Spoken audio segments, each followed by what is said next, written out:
तो पिछले बार जो लगता है वो ग्रुप पे जो कम से कम चीजें आई उसको एक बार चर्चा कर लेते हैं। मेरा साउंड ठीक आ रहा है ना? जी भैया। जी भैया। ठीक है।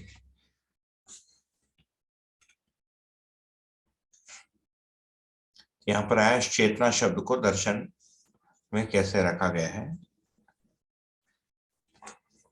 इसको उत्तर भी दिया है रेखा शर्मा जी ने। चेतना यानी व्यापक, चेतना यानी चेतना, चैतन्य यानी चेतना में संपृक्त। चेतना का परिभाषा दिया उन्होंने, इसको पढ़ लेते एक बार। परिभाषा संहिता का स्नैपशॉट है ये।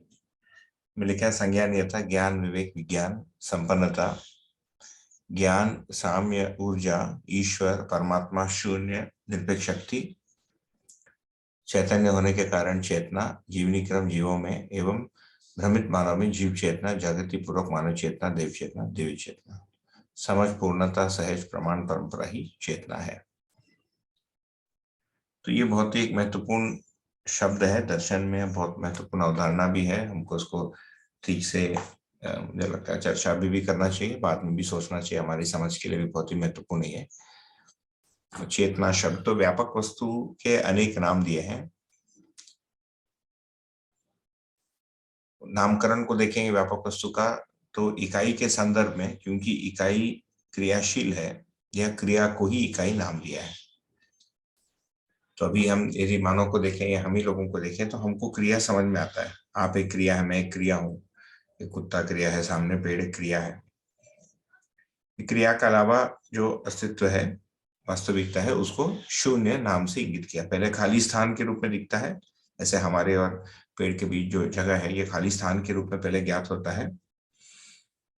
फिर समझने से ये भी आता है कि ये जो खाली स्थान है इसमें कोई क्रिया नहीं है या ये स्वयं क्रिया नहीं है, तो इसको शून्य नाम दिया, मतलब एम्प्टीनेस, तो क्रिया शून्य। फिर यदि हम इसको देखें तो इसमें रहने के कारण जड़ प्रकृति अथवा जड़ परमाणु ऊर्जा संपन्न है, चुंबकीय बल संपन्नता है, उसमें ऊर्जा संपन्नता है जो चुंबकीय बल संपन्नता के रूप में है, तथा श्रम गति परिणाम पूर्वक क्रियाशील है ना। इसको परिचयशील में भी, और हम ध्यान रखेंगे कि अभी हम एक प्राथमिक पुस्तक को पढ़ रहे हैं, तो हो सकता है आप में से कई लोगों ने पुस्तकों को एक बार पढ़ चुके हैं, है ना, सारे पुस्तकों को, कुछ लोग हो सकते हैं एक दो पुस्तकों को पढ़े हैं। इस प्रकार का मिक्स है अपने पास या मिश्रण है लोगों का। तो चेतना किस समय में कहेंगे तो उसी व्यापक वस्तु में जड़ परमाणु ही पाया जा रहा है तथा चैतन्य परमाणु भी पाया जा रहा है। चैतन्य में चेतना संपन्नता इसी व्यापक वस्तु में भीगे रहने के कारण है। तो एक विधि से देखे तो ये जो चैतन्य परमाणु है, गठनपूर्ण परमाणु जो है, जिसको जीवन नाम दिया है, ये चेतना में भीगा है या व्यापक वस्तु में भीगा है, इसीलिए वो चेतना संपन्न है। तो जो ऊर्जा के रूप में वो क्रियाशील है जड़ में, वही वस्तु चैतन्य में चेतना के रूप में है। दूसरे भाषा में इस वस्तु के कारण ही गठनपूर्ण परमाणु चेतना संपन्न है, इसीलिए वो चैतन्य नाम दिया, इसीलिए इसका नाम चेतना है। तो व्यापक वस्तु के नाम को ही, एक्चुअली केवल नाम नहीं है, इसको यदि हम भाषा या इसका यदि मैं विश्लेषण करने जाऊं तो इसका एक एट्रीब्यूट है, इसका एक स्वरूप है। जैसे चेतना के रूप में जब गठनपूर्ण परमाणु होगा तो उसमें चेतना के रूप में काम करेगा। ऐसा नहीं कि केवल हमने नाम बदल दी, उसका जो स्वरूप है उसमें भी परिवर्तन हमको ज्ञात हो रहा है। तो ऊर्जा के रूप में, जैसे दूसरा परिभाषा देखिए, साम्य ऊर्जा, है ना, एक परिभाषा दिया। फिर चैतन्य होने के कारण चेतना, तो व्यापक वस्तु को ही चैतन्य होते समय चेतना का नाम दिया है। शून्य एक नाम हो गया, साम्य ऊर्जा हो गया, तो जड़ में ऊर्जा के रूप में क्रियारत है। फिर आत्मा से भी सूक्ष्म, आत्मा को सबसे सूक्ष्म क्रिया माना गया है मध्य दर्शन में, जो चैतन्य इकाई के मध्यांश के रूप में पाया जाता है, और जड़ क्रिया में भी मध्यांश में जो है उसको सबसे सूक्ष्म क्रिया माना गया है। उससे भी सूक्ष्म यदि कोई वस्तु है तो व्यापक वस्तु है, इसीलिए परमात्मा, परम आत्मा। तो परमात्मा शब्द यहां से बनता है। और मानव में जो पहचानने, निर्वाह करने, जानने, मानने की जो भी हमको ताकत दिखती है ना, मानना एक ताकत है, पहचानना एक ताकत है। और मानने का मतलब है, पहचानने का मतलब है कि हमको कुछ ज्ञान हो रहा है। जैसे हमने एक बीज को पहचाना, एक मानव के व्यवहार को पहचाना, एक बाघ के स्वभाव को पहचाना, तो ये सारा ज्ञान है, मतलब हमको जानकारी मिल रही है देखने से, समझने से। तो ये भी इसी व्यापक वस्तु में भीगे रहने के कारण ही, इसीलिए इसको ज्ञान भी नाम दिया है ना। और पूरी प्रकृति ऐश्वर्य के रूप में, पूरी सृष्टि ऐश्वर्य के रूप में इसी में उपस्थित है, इसीलिए इसका नाम ईश्वर नाम है। तो इतने सारे नाम हमको चेतना के यहाँ दिखते हैं। जैसे मैंने कहा, केवल नामकरण नहीं है, परंतु अलग अलग संदर्भों में इकाई के स्वरूप, मतलब इकाई का जो प्रकार है और उसको अध्ययन करने या देखने का जो हमारा जो दृष्टि है, या हम कौन से संदर्भ में उसको देख रहे हैं, उसके अनुसार इसके अलग अलग स्वरूप ज्ञात होते हैं। ये सारी चेतना है। इसमें और कोई स्पष्टीकरण किसी को हो, या आप लोग अपने ओर से कुछ जोड़ना चाहते हैं तो जोड़ सकते हैं।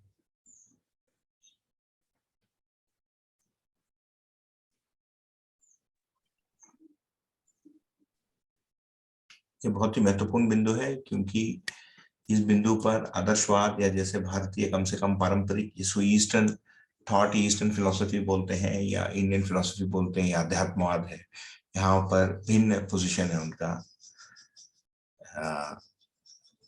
ब्रह्म को ज्ञान और व्यापक सब बोला, परमात्मा नाम भी दिया, ईश्वर नाम भी दिया, परंतु उसके और प्रकृति का जो संबंध है वो मध्य दर्शन में जैसे बताया गया वैसा नहीं है। और भौतिकवाद के अनुसार या आधुनिक विज्ञान के अनुसार ज्ञान की पहचान नहीं है, तो व्यापक वस्तु को ज्ञान के रूप में नहीं पहचाना है। शून्य को पहचाना है, उसको वॉइड नाम दिया है। कई बार उसको एम्प्टी स्पेस, आउटर स्पेस, इस नामों से भी इंगित किया जाता है ना। परंतु ये जो है ज्ञान, चेतना, वही वस्तु शून्य भी है, साम्य ऊर्जा के रूप में भी है, चेतना के रूप में भी है, ज्ञान के रूप में भी है। ये मध्य दर्शन में कहा गया है। तो इसमें कोई किसी को स्पष्टीकरण और करना हो, या अपने और से आप यदि कुछ इसमें जोड़ना चाहते हैं तो स्वागत ही। मैं जो बोलता हूँ वही अंतिम वाक्य होना चाहिए, ऐसा कोई आवश्यक नहीं है। आपने और कुछ कहीं कुछ पढ़ा हो, कुछ सोचा हो जो बाकी लोगों के लिए उपयोगी हो, या अपने और से आप रखना चाहते हैं तो स्वागत है।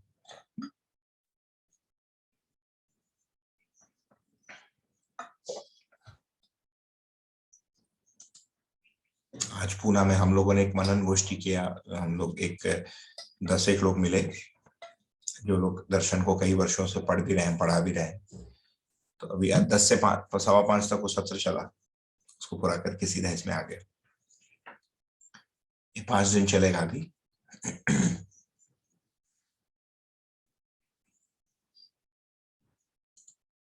ठीक है, तो मैं मान रहा हूँ इसमें बात पूरी पूरी हो गई, माने कि और कुछ करना है? आप लोग बोलेंगे तो आगे बढ़ेंगे।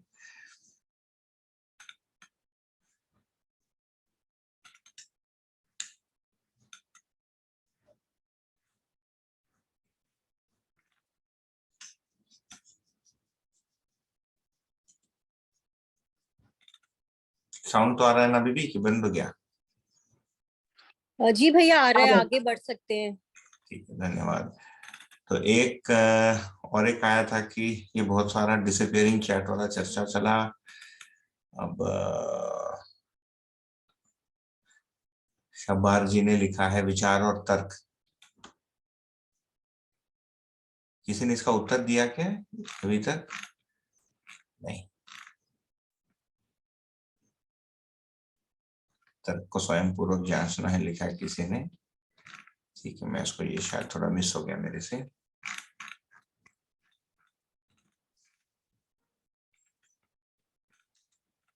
गया।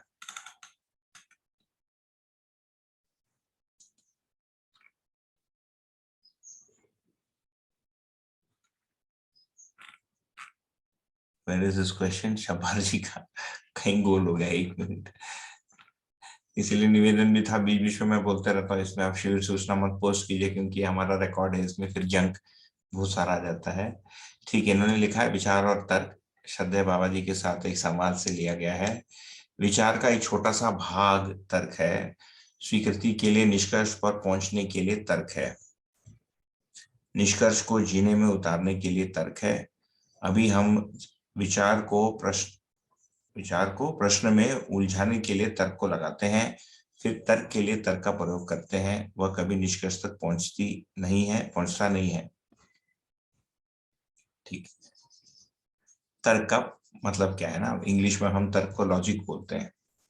तो लॉजिक अपने में बहुत बड़ा फील्ड है, फिलोसफी में भी देखेंगे तो एडमिसिबल लॉजिक है ना, क्या लॉजिक स्वीकार्य है, या लॉजिक के जो रूल्स हैं, इसके नियम है। भारत में तो पूरा शास्त्र एक दर्शन मानते हैं लोग उसको, न्याय दर्शन, जो पूरा तर्क पर आधारित है, तर्क के विधियों को बताता है, तर्क के प्रकारों को बताता है, और तर्क के आधार पर कैसे कोई चीज सही या गलत है इसको कैसे हम पहचाने, या प्रमाण का आधार क्या होगा।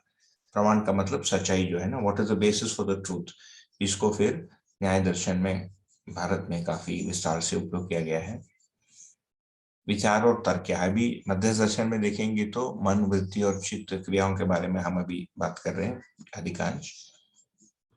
तो विचार शब्द जो प्रयोग किया गया है, वो यदि देखेंगे तो वृत्ति के गति क्रिया, परावर्तन क्रिया को विचार कह रहे हैं। विचार शक्ति, आशा, विचार, इच्छा, ऐसा नाम आप सुने होंगे। उसके मूल में जो परावर्तन क्रिया है वो विश्लेषण क्रिया है।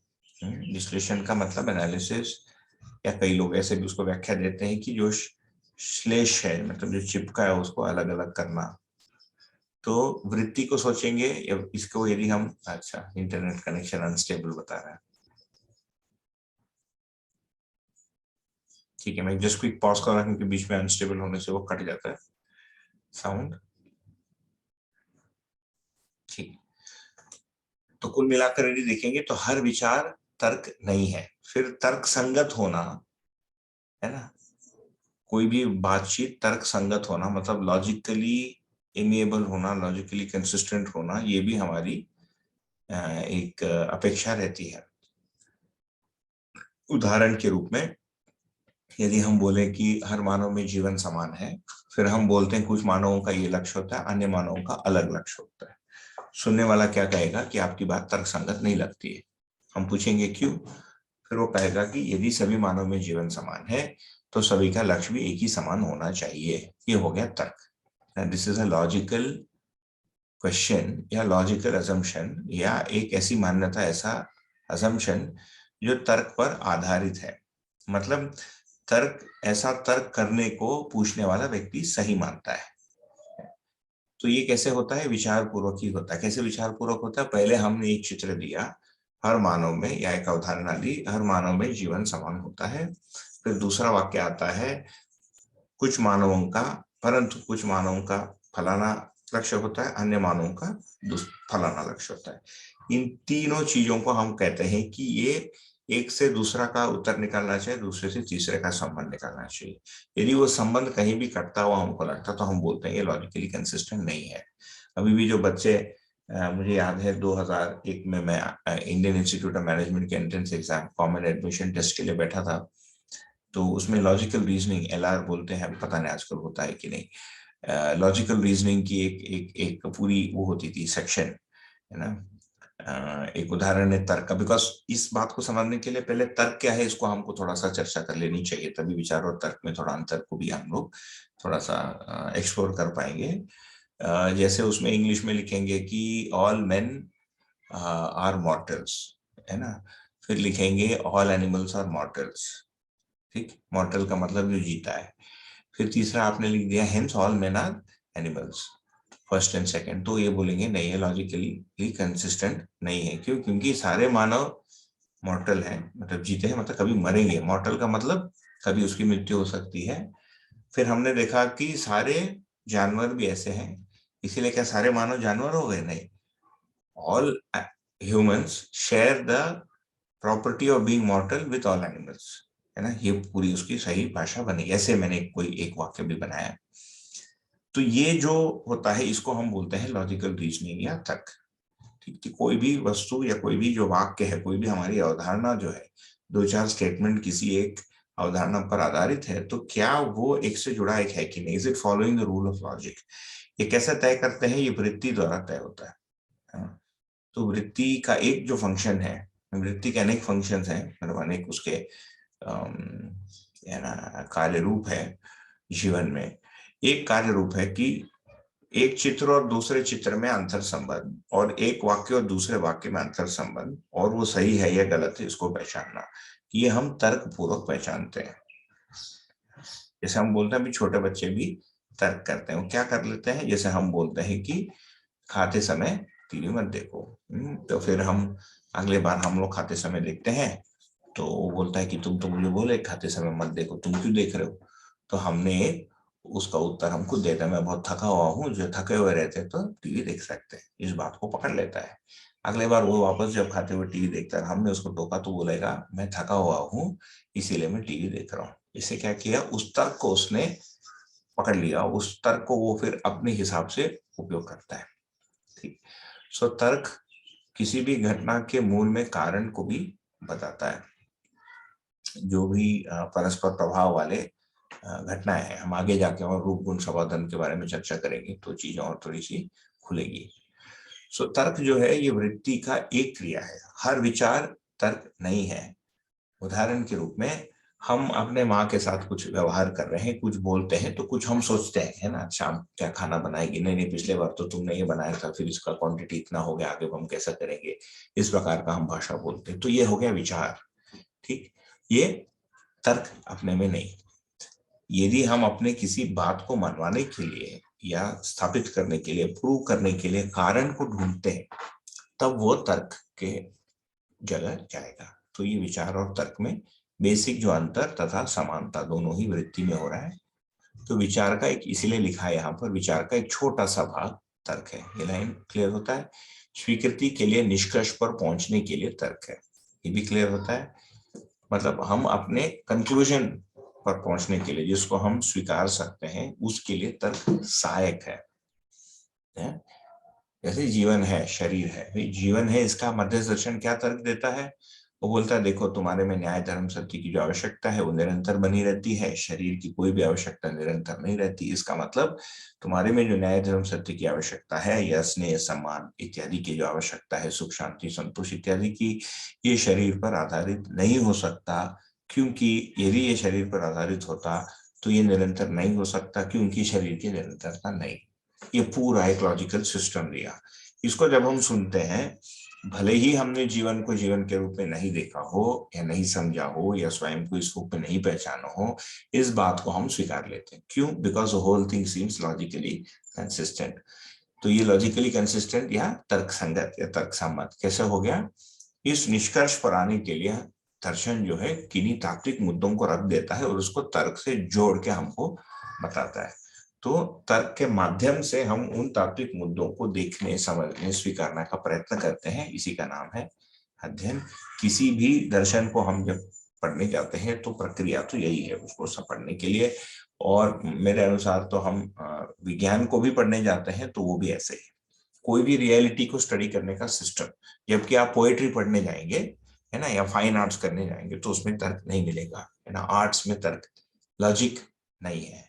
ठीक, तो कुछ तर्क पर थोड़ी मोड़ी ये सब बातें हैं। अभी हम विचार को प्रश्न में उलझाने के लिए तर्क को लगाते हैं। ए लाइन का तात्पर्य क्या है, इसका मतलब क्या है कि हम जब किसी से सुनते हैं, ये कब हुआ है, जुलाई 2011 में किसी जिज्ञासु को श्रद्धेय बाबा जी नागराज जी बता रहे हैं। तो अभी हम लॉजिकली जिस क्वेश्चन को पूछते हैं, जैसे हमने क्वेश्चन बनाया, उसके मूल में हमारा आशय क्या है ना। उसका मूल में आशय, वो जो आदमी बोल रहा है, जो भी लिखा गया है, व्यक्ति बोल रहा है, उसको स्पष्टीकरण लेने के लिए है, या हम उनकी बात सुनना नहीं चाहते हैं, या हमको स्वीकार नहीं हो रहा है, तो उसको फंसाने के लिए फिर हम कोई उल्टी तर्क करते हैं, है ना, to kind of get that person caught. यानी अभी तो आपने ऐसा बोला, है ना, जैसे कोई बोलता है कि जीवन है तय शरीर, ऐसी ऐसी बात है, एक काम करो, देन फिर आपको दिखाना चाहिए, अभी आप शरीर को छोड़ के दिखाओ, है ना, थोड़ा घूम के आ जाओ और फिर दिखाओ कि शरीर में वापस आ गया। तो ये जो तर्क करने का जो मतलब पद्धति है ना, विधि है, ये सामने वाले को उलझाने के लिए है। फिर तर्क के लिए तर्क का प्रयोग करते हैं, then logic becomes for the sake of logic. ठीक, तो ये एक फैलेसी है, एक कमी है हमारी ओर से। तर्क किसी वास्तविकता को समझने के लिए सीढ़ी हो सकता है। तो तर्क का जो परिभाषा दिया मध्य दर्शन में, यथार्थता एवं संभावना के बीच सेतु है। तो यथार्थता है और हमारे में संभावना, उसको समझने की संभावना है मानव में। इन दोनों के बीच जो ब्रिज है, इसका नाम है तर्क। वेरी ब्यूटीफुल डेफिनेशन, बहुत ही शानदार परिभाषा। ऐसा यदि करते हैं तो हम कभी भी निष्कर्ष तक नहीं पहुंचते हैं। ये लाइन लास्ट में लिखा है। So this is an explanation of these lines. Shabar ji है कॉल में, person who asked this query? शायद नहीं है, ठीक है, कोई बात नहीं। तो और किसी को इस पर कुछ बात करनी है, विचार और तर्क में अंतर में?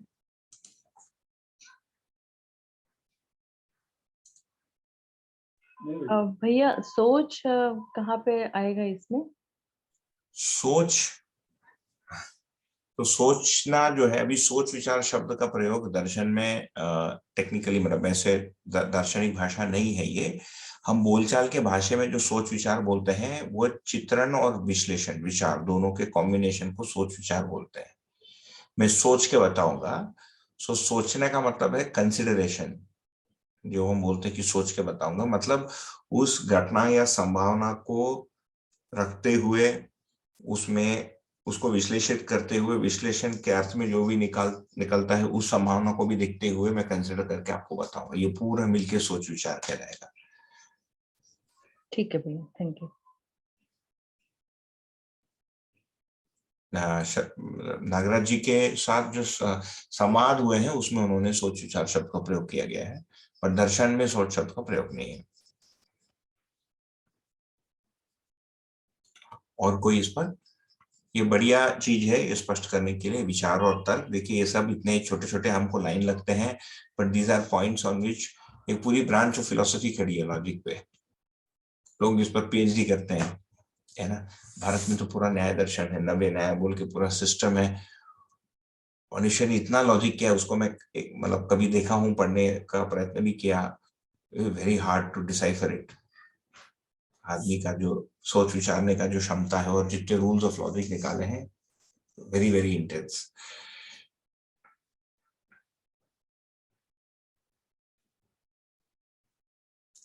मध्य दर्शन की एक खासियत ऐसे मुझे अपना व्यक्तिगत स्तर पे लगता है कि हम जैसे सामान्य लोगों को भी ये विद्वता भाषित करा देता है। It will turn you into a scholar और help you turn into a scholar, ऐसा कुछ। सामान्य रूप से हम ये सब कहाँ सोचते हैं ना, विचार क्या है, तर्क क्या है, सब ठीक है। तो कोई किसी को खींचना चाहता है भ्रम से जागृति तक? भैया सॉरी टू इंटरप्ट, एक क्वेश्चन था इस पर।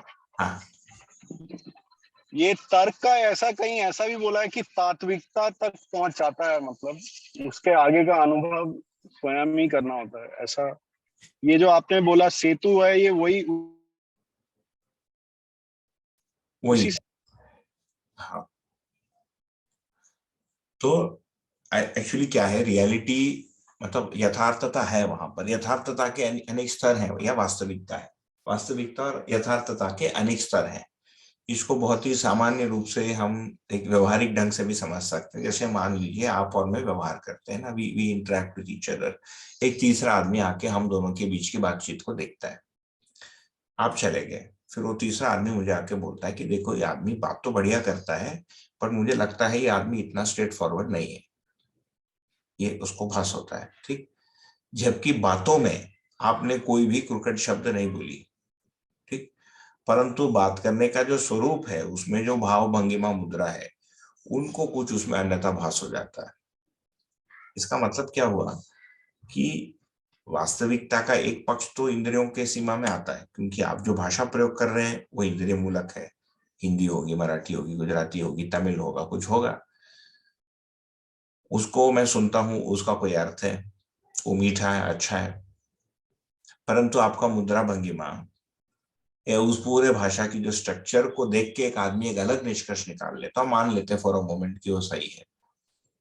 तो इसका मतलब क्या हुआ कि हमारे में, मानव में ये ताकत है, व्यवहार में भी, कि जो बताया नहीं जा रहा है, स्थूल रूप से जो कम्युनिकेट नहीं हो रहा है, उसको भी समझने का, है ना। जब हम बड़े होते हैं, हर आदमी ये कर ही लेता है। जो लोग बिजनेस नेगोशिएशन करते हैं, पूरे टाइम यही होता है, माइंड रीडिंग होता है कि कितने ऑर्डर पे कितना प्राइस ड्रॉप करेगा, या आप जब अपने कंपनी में रेस के लिए बॉस के साथ आर्ग्यू करते हैं, या आप ही बॉस हो, कोई आपके साथ आर्ग्यू कर रहे हो। So this game is happening all the time. What does this person really want? We are trying to guess this out, right?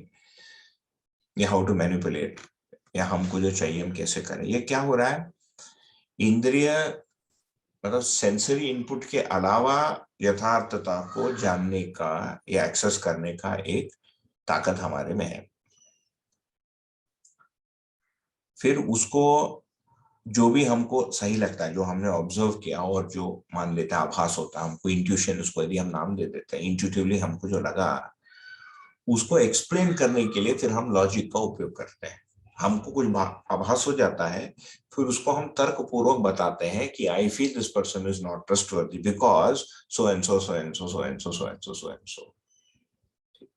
Then सामने वाला व्यक्ति बोलता है no no that doesn't make sense. क्यों? क्योंकि वो अपना बताता है सो एंड सो, सो। ये पूरा लॉजिकली बातचीत हो रही है। So what is logic trying to do? Logic किसी नियम या नियम के अभाव को पहचानने का प्रयास करें। इन दिस केस नियम मतलब झूठ बोलना का एक नियम, यदि मान ले, उल्टा एग्जाम्पल लिया मैंने, परंतु किसी नियम को पहचानने का प्रयोग करता है। तो पूरा जो वैज्ञानिक पद्धति है, scientific method of studying and understanding reality, ये लॉजिक पर आधारित है ना। पूरा गणित भी एक लॉजिक है, लॉजिक का एक सिस्टम है, all of mathematics. And when we say that this equation या जो भी हमने सॉल्व किया इट इज रॉन्ग, वो इसीलिए रॉन्ग है क्योंकि उसकी जो लॉजिकल सिस्टम है, उसको हमारा आंसर या हमारा अप्रोच उसको तोड़ता है कहीं ना कहीं। It is not following those particular rules. तो वास्तविकता, ये तो इन उदाहरणों से हमको इतना तो समझ में आता है कि वास्तविकता के कुछ आयाम तो हमको तर्क से समझ में आते हैं, जो आंखों की सीमा में नहीं आता है। फॉर एग्जाम्पल, जिस नियम से एक एरोप्लेन टेक ऑफ करके लैंड होता है, वो आंखों के सीमा में तो 100% नहीं है ना। इतना सारा टन्स ऑफ वेट, इतना सारा वेलोसिटी में कितने एयर प्रेशर में बढ़ेगा, कितना फाइन कंट्रोल है उसका। I never cease to be amazed every time I fly. मैं एकदम चमत्कृत हो जाता हूँ कि कितना फाइन कंट्रोल है। जनरली अभी लोग प्लेन में बैठ के बाहर देखते हैं, वो वीडियो देखता खोए रहता है ना आदमी, वी आर लॉस्ट। खाना खाते हैं, कोई आंख में पट्टी डाल के सो जाता है, बट उसकी सिस्टम या मैकेनिक्स को सोचेंगे तो it is very very mind blowing. ये सारा तर्क नहीं आ रहा है। तो ये माने वास्तविकता का या रियलिटी का और एक स्तर हो गया, जो आंखों की सीमा में नहीं आता है लेकिन समझ में आता है। और ये प्रयोग विधि से सिद्ध कर दिया वैज्ञानिक पद्धति ने या साइंटिफिक मेथड ने। तो तर्क जब अभी हम करते हैं, ऑब्जर्वेशन मतलब जो इंद्रियों द्वारा जो दिखता है या जो संभावना बनती है, उसके आधार पर खड़ा है तर्क। सो तर्क यथार्थता या वास्तविकता के किन्हीं आयामों तक पहुंच सकता है, किन्हीं आयामों तक नहीं पहुंच सकता लॉजिक। फॉर एग्जाम्पल, आपको अपने माँ से स्नेह है, स्नेह एक भाव है। So there is no logical reason to be affectionate towards your mother, है ना।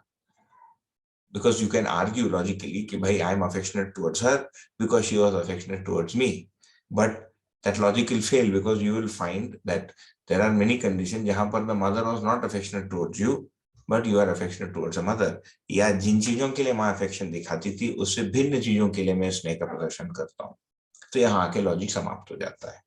तो भाव या गुणात्मक भाषा एक उदाहरण है जो लॉजिकली डिड्यूसेबल नहीं है, cannot explain it logically। ठीक, ये यथार्थता का और स्तर। फिर जिसको अनुभव कहा जा रहा है, जैसे साक्षात्कार और साक्षात्कार की वस्तु, बोध तथा बोध की वस्तु, अनुभव तथा अनुभव की वस्तु, ये सब वास्तविकता के वो आयाम है जो फिर भावात्मक विधि से भी नहीं समझ में आते हैं। ये सीधे देखने से ज्ञात होता है। साक्षात्कार का मतलब ही है कि सीधा देखना। एक मिनट, कहीं से आगे हमारी बिटिया पीछे ले जाओ। नवरात्रि है तो ये मेरे भाई का घर है सामने, वो कुछ डांडिया का प्रैक्टिस चल रहा है, so she is gone with lot of excitement. 7 साल की है वो। I am only worried about the choice of song. Worried मतलब कंसर्न कि क्या गाना चुनेंगे। बहुत विवेक का तो प्रयोग नहीं करते बच्चे, माँ बाप भी बेहोश होते हैं ना, दे डोंट अंडरस्टैंड। बच्चे जो भी गाने का मैंने चयन करेंगे, वेदर इट इज यूजफुल और नॉट। एनीवेज, सो ये तर्क, तो तर्क तो क्या होता है कि जब कोई भी प्रणेता या दर्शनकार साक्षात्कार, बोध और अनुभव संबंधित वास्तविकताओं को, है ना, इन आवर टर्मिनोलॉजी, स्वभाव और धर्म संबंधित वास्तविकताओं को भाषा के माध्यम से जब व्यक्त करते हैं, तो उसको लॉजिकली भी वो सिलते हैं, दे स्टिच इट टुगेदर लॉजिकली। जैसे आप मध्य दर्शन की बुक्स को देखिए, या जीवन विद्या परिचय शिविर का भी एक एग्जाम्पल लीजिए, एक उदाहरण लेते हैं। It has some logical flow to it. Some shivers may be logically very consistent, some shivers may be logically semi-consistent. Illogical नहीं होगा। Logic may define a particular जीवन विद्या शिविर, क्योंकि that is the way that प्रबोधक thinks or maybe that audience thinks. And कुछ जो शिविर है बहुत ही व्यवहारात्मक भाषा में रखा जाता है। तो ये क्या हो रहा है कि पूरी एक तर्क का एक सिस्टम है जिससे हम किसी अर्थ को सामने वाले में संप्रेषित करने का प्रयत्न कर रहे हैं। एंड वो जो भाव है, इट इज बियॉन्ड तर्क, क्योंकि लॉजिक उन्हीं चीज होता है। जैसे अफेक्शन का मैंने एक एग्जांपल दिया, you can not argue with somebody कि भाई मैं सुखी क्यों हूं। सुख is a given, you can't run away from it, right.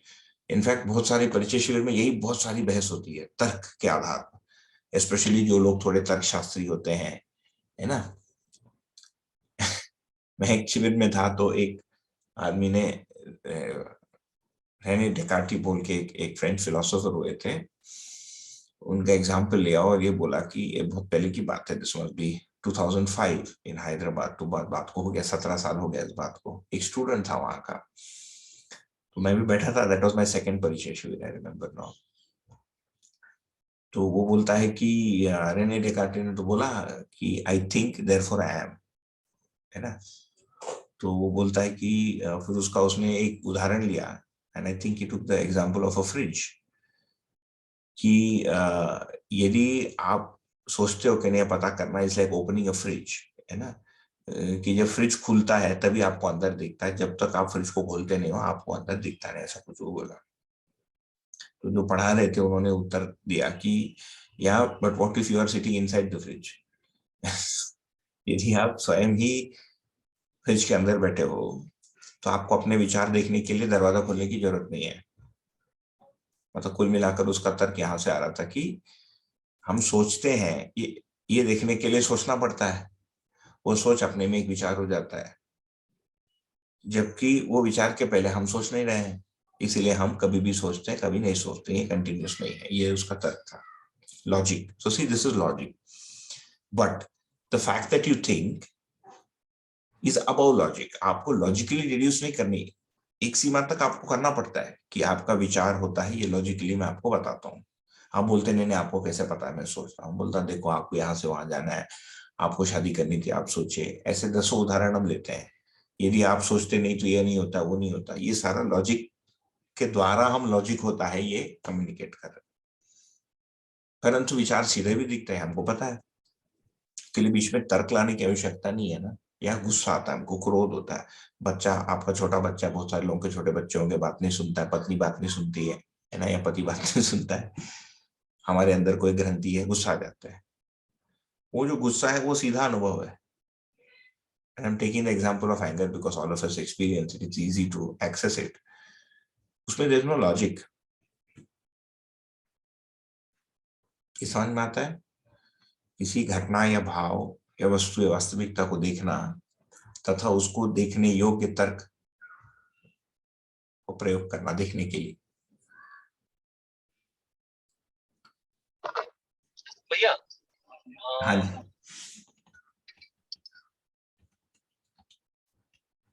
ये जो आपने एकदम पहले गुस्सा आने से पहले मेरी उस चीज को लेके स्वीकृति नहीं थी, तो तभी जब वो घटना हुई तब मैं उसको मैंने उस तरह से व्यक्त किया। तो मैंने स्वीकृति अस्वीकृति पहले ही बना ली थी।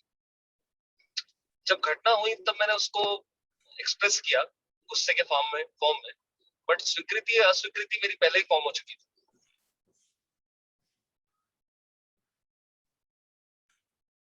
ठीक है, तो क्या मतलब क्वेरी क्या है आपका? मेरा सवाल ये कि तो अपन बोल रहे हैं कि तर्क नहीं है, तो स्वीकृति और अस्वीकृति के लिए तो तर्क लगाया ही होगा। अब आप बोलना चाह रहे हैं कि कुछ चीजें जो है आप बिना सोचे समझे, जैसे गुस्सा, आप उस तरह के उस पॉइंट पे आना चाह रहे थे कि गुस्सा अपने को बिना विचार किए गुस्सा आ जाता है। तो मेरा पॉइंट ये है कि बिना विचार किए गुस्सा नहीं आ रहा है, आपने अस्वीकृति क्रिएट करके रखी थी उसके लिए। तो जब वो घटना हुई तब आपने उसको इमीडिएटली एक्सप्रेस किया।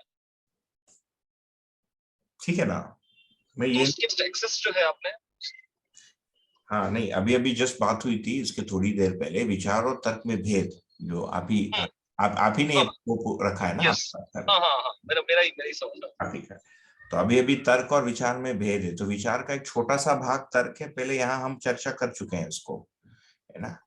तो कोई भी मानव विचार तो करता ही है, छोटा बच्चा भी थोड़ी देर में, 1 साल के बाद, 1 वर्ष के बाद हम देखते हैं विचार तो करता ही है। पहले विचार करता है, उसके बाद तर्क करता है। फिर जैसे जैसे टीनेज आता है, 13 से 19 के बीच भयंकर तर्क करते हैं, माँ बाप को बहुत पूछा बच्चे। सो तर्क विचार का एक छोटा भाग है ना। और तर्क और वस्तु, जो मनीष जी ने पूछा था, या जो क्वेरी, जो second part of the conversation यहाँ से प्रारंभ हुई थी, कि तर्क से हम वास्तविकता तक पहुंचते हैं, है ना। तर्क का मैंने परिभाषा बताया था, यथार्थता तथा संभावना के बीच सेतु। It's a bridge to understand the rest of reality, है ना। some part of reality is accessible using logic, some part of reality or some aspects of reality are not accessible using logic। कुल मुद्दा अपना इतना बात हो रहा है, ठीक है ना। जो गुस्से वाला एग्जाम्पल है वो बिल्कुल स्वीकृत है कि हमारे अंदर पहले से कोई स्वीकृति रहती है। अच्छा, कई बार पहले से हमारी अस्वीकृति नहीं रहती, जैसे क्रोध का कुछ, अभी गुस्सा है, बहुत प्रकार के क्रोध और गुस्से होते हैं। जैसे भूख लगने पर जो गुस्सा होता है, पहले से हमारी, कुछ लोगों को जल्दी गुस्सा आता है ना, भूख लगते हैं तो चिड़चिड़ाते हैं, है ना। तो फिर वो इधर उधर कुछ कुछ कर देते हैं, लोगों को कुछ कुछ बोल देते हैं, ठीक। तो इसके मूल में ये कोई स्वीकृति उस व्यक्ति के प्रति या भूख के प्रति नहीं रहता, वो शरीर के दबाव में आ जाता है। क्रोध का एक स्वरूप ये है। दूसरे प्रकार का गुस्सा है कि हमारी अपेक्षा के अनुसार कोई चीज नहीं हुई, है ना, ये मन से गुस्सा है, ठीक। फिर वृत्ति से इरिटेट होना, चित्त से इरिटेट होना। जो इरिटेशन या क्रोध को देखेंगे तो फिर ये इतने स्तरों में होता है, 4 स्तर। ये चारों में जैसे जो लास्ट 3 है, इसमें पूर्व की कोई स्वीकृति रहती है हमारे में, ये वाली बात ठीक है।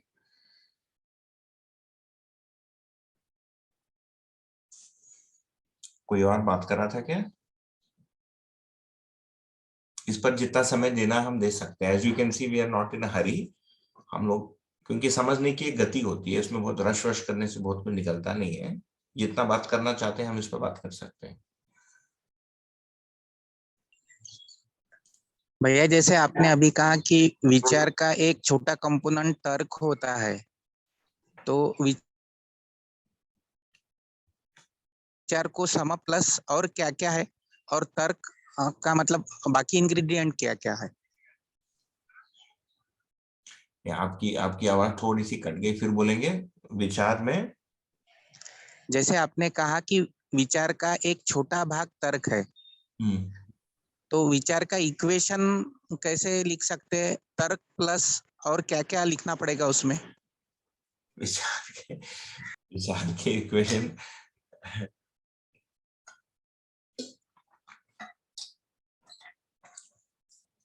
जैसे तर्क प्लस चित्रण प्लस ऐसा कुछ हो सकता है?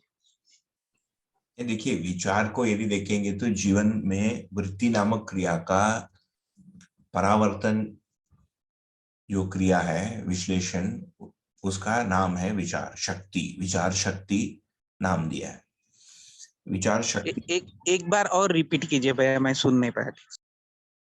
वृत्ति के परावर्तन क्रिया का नाम है विश्लेषण। तो विश्लेषण करने की जो शक्ति है उसका नाम है विचार। तो विश्लेषण करने की शक्ति है ना, फोर्स इज कॉल्ड विचार। ठीक है, इसके 3 कंपोनेंट बनेंगे ब्रॉडली, यदि हम इसको मैंने वैसे कैटेगराइज करेंगे। और आप इसको बढ़िया ढंग से पढ़ना चाहते हैं तो मानव संचेतनावादी मनोविज्ञान बोल के एक पुस्तक है, वो वृत्ति पर 30-40 पेज लिखा है उसमें, है ना, उसको आप आराम से पढ़ सकते हैं। और ये सब हम बातें करते रहेंगे आगे। तो विचार के कंपोनेंट को देखेंगे तो एक भाग हो गया सच्चाई को समझना, वास्तविकता को समझने के लिए, है ना। वृत्ति को तत्वग्राही कहा है दर्शन में। And I am not telling anything that is hidden. ये सारे मैं जितना बोल रहा हूँ सारे पुस्तकों में लिखे हैं, आप सारी चीजें आपको मिलेंगी, आप भी उसको पढ़ेंगे समझेंगे तो सारा आ जाएगा। ठीक, तो वृत्ति को तत्वग्राही कहा है। तो वृत्ति में जो क्रियाएं होती हैं एक सेट, वो वास्तविकता को समझने के लिए सक्रिय होती है। जब एक से अधिक चित्रण या चित्र या घटना में अंतर संबंध को स्थापित करने के लिए वही विचार शक्ति नियोजित होता है, उसका नाम तर्क है।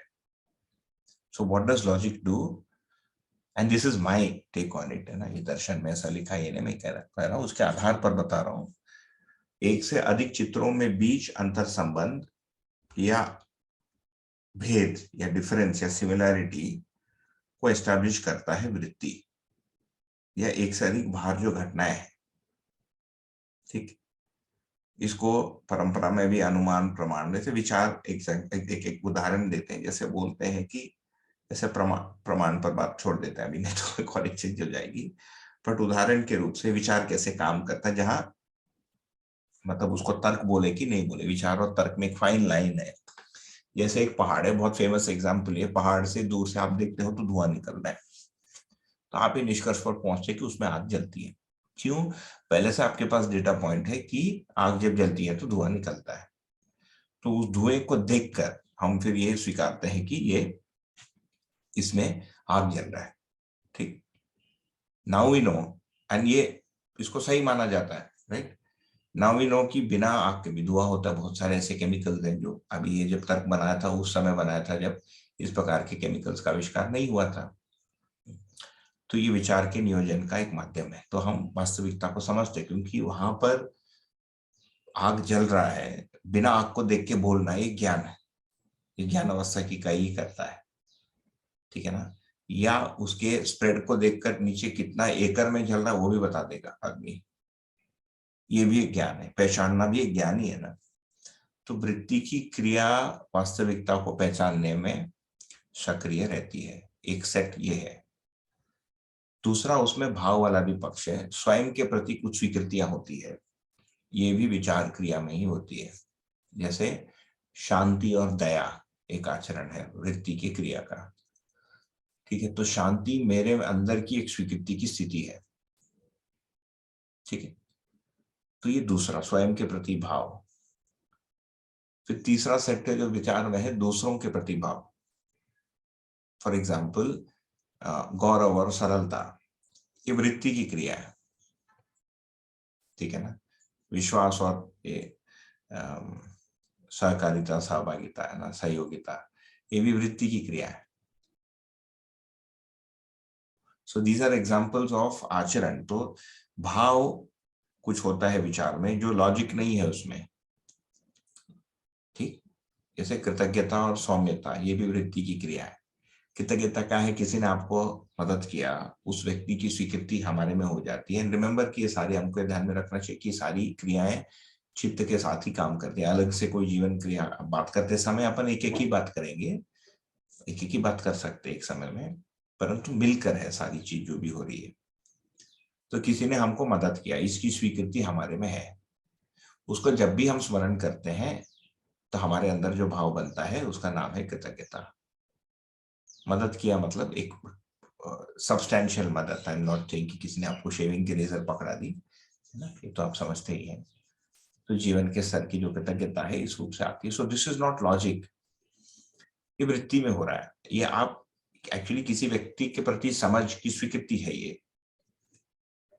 तो स्वयं के प्रति भाव, दूसरों के प्रति भाव तथा अस्तित्व को समझना, ये 3 फंक्शन है वृत्ति का, और चित्त की जो भी चित्रण है, यदि फोर्थ वाला खोलना चाहते हैं क्योंकि आपने इक्वेशन शब्द का प्रयोग किया, फंक्शंस ऑफ द वृत्ति, लेट अस रिफ्रेज इट, तो चित्त का जो भी चित्र है जो उसने ग्रहण किया या रचना करना चाहता है, उसको कैसे प्राप्त करना है, उसको प्रोसीजर वर्कआउट करता है वृत्ति। फॉर एग्जाम्पल, मैं दुनिया का सबसे बड़ा ज्ञानी होना चाहता हूँ, दिस इज माय इमेजिनेशन। ऐसे बहुत सारे लोग हैं ना, we see many of them. या सबसे अमीर आदमी बनना चाहता हूँ। Now this is a problem for the वृत्ति। द चित्त हैज अ डिजायर, चित्त में एक इच्छा है, इसको पूरा करने का प्रोसीजर वृत्ति को वर्कआउट करना पड़ेगा। तो चित्त की इच्छा को प्रमाणित करने के लिए जो भी प्रक्रिया है उसका नाम है विश्लेषण। प्रमाणित करना मतलब उसको प्राप्त करना, ठीक है। और चित्त में जो भी चित्रण है उसको स्पष्ट करने के लिए भी विश्लेषण होता है, तब हम बोलेंगे तर्क। जैसे आपने कुछ पूछा और मैं जो भी आपको बता रहा हूं वो विश्लेषण, चित्रण सहित विश्लेषण, अभी मैं जो कर रहा हूं वही है।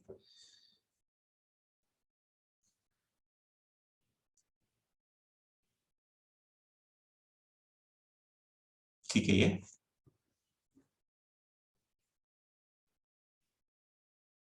इसके पहले शबार जी जो पूछ रहे थे, आपकी बात पूरी हो गई शबार जी? इसमें और कुछ बात करनी है? We can always think over it and keep coming back, but अभी के लिए इसको पूरा माना जाए कि अभी और आगे बात करें? नहीं भैया, बिल्कुल बढ़िया है। Thank you. ठीक है अमित जी, विचार वृत्ति के जो फंक्शंस, मतलब फंक्शंस जो है वृत्ति के, ये सब भैया बोलिए। जो आपने तर्क कहा है उसको थोड़ा और एलेबोरेट करोगे? मतलब मुझे ऐसा लग रहा है कि कल्पना शक्ति का समवॉट लेस इम्प्योर फॉर्म तर्क हो सकता है, ऐसा कहना ठीक रहेगा? नहीं, वो जो लिखा है वो वही ठीक है, हम जो उसमें डालते हैं वो ठीक नहीं है। सिंपल फॉर्मूला ऐसा कोई परिभाषा होता तो नागराज जी लिख देते, है ना। तो जो भी हम बनाने जाते हैं उसके छत्र छाया में हम बनाए, है ना। ये भी एक दर्शन पढ़ने के लिए एक सीख है। मुझे कई बार लगता है कि हम लोग, कम से कम मैं अपनी तो बात कर सकता हूँ, आधुनिक शिक्षा प्राप्त करके आते हैं, बहुत रॉ में पाता हूँ अपने आप को। दर्शन जैसे एक वस्तु को समझने या पढ़ने के लिए, दर्शन पढ़ के समझने का एक विधि है जिसको लोग पढ़ाते थे पहले, है ना। जैसे we want to make somebody into a scientist और अ डॉक्टर आफ्टर क्लास 12, उसकी शिक्षा की एक विधि है, दैट इज मॉडर्न एजुकेशन। जैसे सिस्टम इफ यू सी, इसके जो टॉप प्रोडक्ट्स हैं ये सारे इंजीनियरिंग और, है ना, मेडिसिन की ओर जाते हैं। सम गो टुवर्ड्स कॉमर्स, बट ये लिबरल आर्ट्स की ओर कम लोग जाते हैं, because the system is design like that, है ना। वो आपको उधर सोचने नहीं देता है। तो सिमिलरली मुझे लगता है दर्शन पढ़ने का एक विधि है। So one of the rules जो मुझे लगता है दर्शन पढ़ने के विधि में is to stick to the अवधारणा गिवन, और उसके छत्र छाया में फिर हम अपना रीजनिंग को लगाए। तर्क उपयोगी है, प्रमाणित करने के लिए भी तर्क लगता है। अब नागराज जी के कोई भी वीडियो देखिए जो अनुभव मूलक प्रस्तुति है, मतलब it must be one of the very rare set of videos. अभी अपने पास 100 घंटे वीडियो के रिकॉर्डिंग है उनके साथ, कुछ ही रिलीज हो पाया, many are very unreleased, hopefully 1-2 साल में रिलीज कर पाएंगे। उनकी प्रस्तुतियों को देखते हैं तो वो लॉजिकली कंसिस्टेंट है, तर्क संगत है उनकी बात, तभी लोग या आम आदमी उससे अट्रैक्ट भी होता है, या कई लोग उसमें उंगली उठाना कठिन है। यू मे और may not agree with what he is saying. आप ये बोल सकते हो कि मैं नहीं मानता कि जीवन होता है, या मैं नहीं मानता कि हर आदमी जागृत हो सकता है, या मैं नहीं मानता कि अनुभव होता है, बट जो भी बात कही जा रही है उस दर्शन में वो लॉजिकली कंसिस्टेंट है। ये तर्क का एक एग्जाम्पल है ना। या हम तर्क पूर्वक किसी चीज को दूसरे को समझाने जाते हैं। छोटे बच्चे को जब आप कन्विंस करने जाते हो, प्रतिदिन आपको तर्क का प्रयोग करना ही पड़ता है। वो पूछता क्यों मत करूं, क्यों नहीं करूं, वो हम जो क्यों जहां उत्तर देते हैं वही लॉजिक है। इसीलिए जो लोग, so तर्क is not an impure form, it can be a pure form also, है ना। एंड देन कल्पना एंड कल्पनाशीलता are also two different terms. कल्पना हम तब कह रहे हैं कि ये मन वृत्ति चित्त जो पूरा कार्यशील कर रहा है, इसको सेट को कल्पना, फिर इसके किसी अस्पष्ट गति को कल्पना कह रहे हैं। मन वृत्ति चित्त के अस्पष्ट गति का नाम है कल्पना। उसको समझने के लिए सही दिशा में जब मानव प्रयोग करता है उसका नाम है कल्पनाशीलता। शीलता का मतलब to put it to work, ठीक है ना। सो कल्पना, कल्पनाशीलता एंड लॉजिक। इसीलिए बहुत सारे लोग जो एजुकेशनिस्ट वगैरह बोलते लेते हैं, वो बोलते हैं कि आई थिंक 12 या 13 के पहले लॉजिकली आप बच्चों को कन्विंस करने मत जाओ, क्योंकि he is not prepared for that logic. वो लॉजिक को यूज करके उल्टा आपके ऊपर डाल देगा। फिर 13 के बाद बच्चा कुतर्क करता है, हम जो बोलते हैं उसको नहीं सुनना, उल्टा बोलता है। टीनेज प्रॉब्लम है ना, बोलते हैं हार्मोनल चेंजेस भी होती हैं, बच्चे अग्रेसिव भी हो जाते हैं, बात नहीं सुनते हैं। सब 13 से 19, 20, 21 के बीच में वो कुतर्क है। That will be impure form, but there is a pure form of तर्क ऑल्सो। बिना तर्क का ज्ञान प्रमाणित भी नहीं हो सकता, ना संप्रेषित हो सकता, ना शिक्षा हो सकती है, ना व्यवस्था का हम प्लानिंग कर सकते हैं। आप शिक्षा का वो ही नहीं बना सकते हो, प्लान ही नहीं बना सकते विदाउट लॉजिक। लॉजिकली चीजें जुड़नी चाहिए, उसका नाम है विज्ञान। तो तर्क का जो जितना भी यूज होता है वो सारा विज्ञान या साइंस के लिए यूज होता है। सो दर्शन में यदि देखेंगे तो सार्थक रूप में तर्क का प्रयोग भौतिक विज्ञान, व्यवहार विज्ञान, व्यवस्था विज्ञान, ये सब में प्रयोग होता है प्रोसीजरल नॉलेज के लिए। तो प्रोसीजरल नॉलेज को प्राप्त करना तथा नॉलेज को प्रोसीजरली कम्युनिकेट करना, दोनों में तर्क लगता है, लॉजिक। ठीक है भैया? जी भैया। और कोई लॉजिक पे? बढ़िया है काफी। मैं ग्वालियर से बोल रहा हूँ, सुरेंद्र सक्सेना। ये परिचय शिविर में ये बताते हैं कि स्वयं के ऊपर विश्वास में भाव विचार की स्थिरता। तो ये विचार और भाव, इनमें क्या फर्क है? विचार तो वृत्ति से आता है, ये भाव कहाँ से आता है, और इनमें, इन दोनों में क्या अंतर है? ये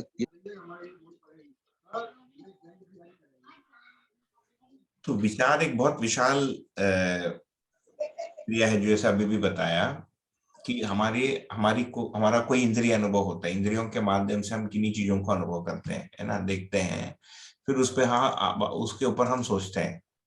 विचार का मतलब क्या है? कोई अनसॉल्व प्रॉब्लम को सॉल्व करने के लिए जो हम अपनी शक्तियों को नियोजित करते हैं, मोटा मोटी इसको हम विचार कहेंगे।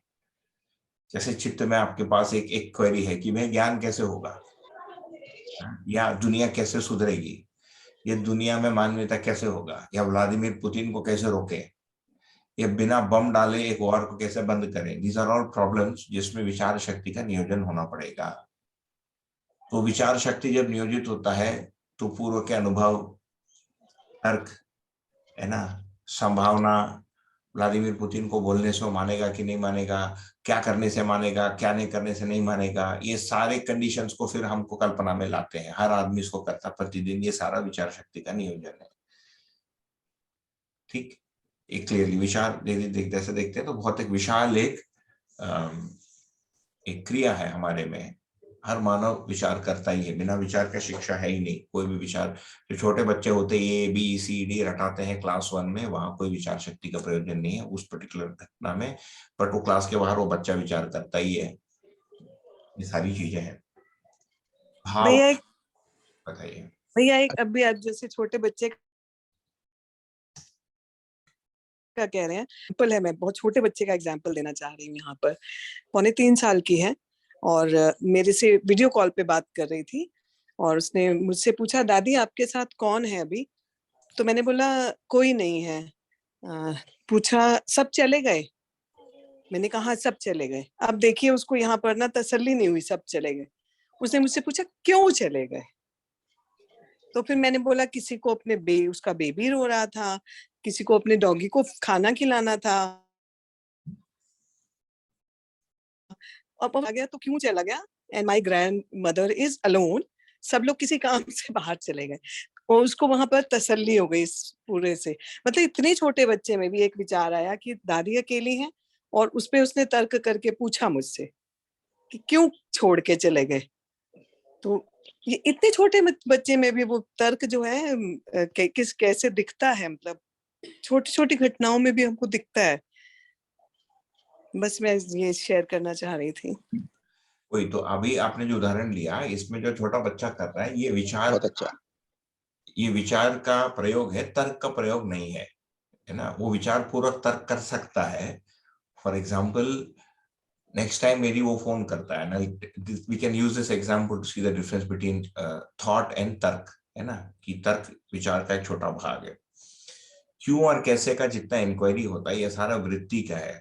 द वृत्ति is the one that is curious कि कोई चीज क्यों होती है, कैसी होती है ना। Curious children in the class are दोस्त दैट वांट टू नो कि ये इसने ये क्यों किया। छोटे छोटे बच्चे आप देखिए, वो छोटपन से शुरू हो जाओ, अंकल कौन है, कहाँ से आए, क्यों आए, 50 क्वेश्चन पूछता है, हम आंसर। कुछ बच्चे तो बहुत क्वेश्चन, मेरे भाई की बेटी पूरे दिन क्वेश्चन पूछते रहती है ना। और कभी हैदराबाद गया था उनके साथ कार से, his wife is from Hyderabad, तो मैंने पूछा हाउ वाज द ट्रिप, वो बोला पूछो मत, जाते समय 750 क्वेश्चन, आते समय 600 क्वेश्चन, है ना। Finally we had to ask quite, 5 साल की रही होगी उस समय।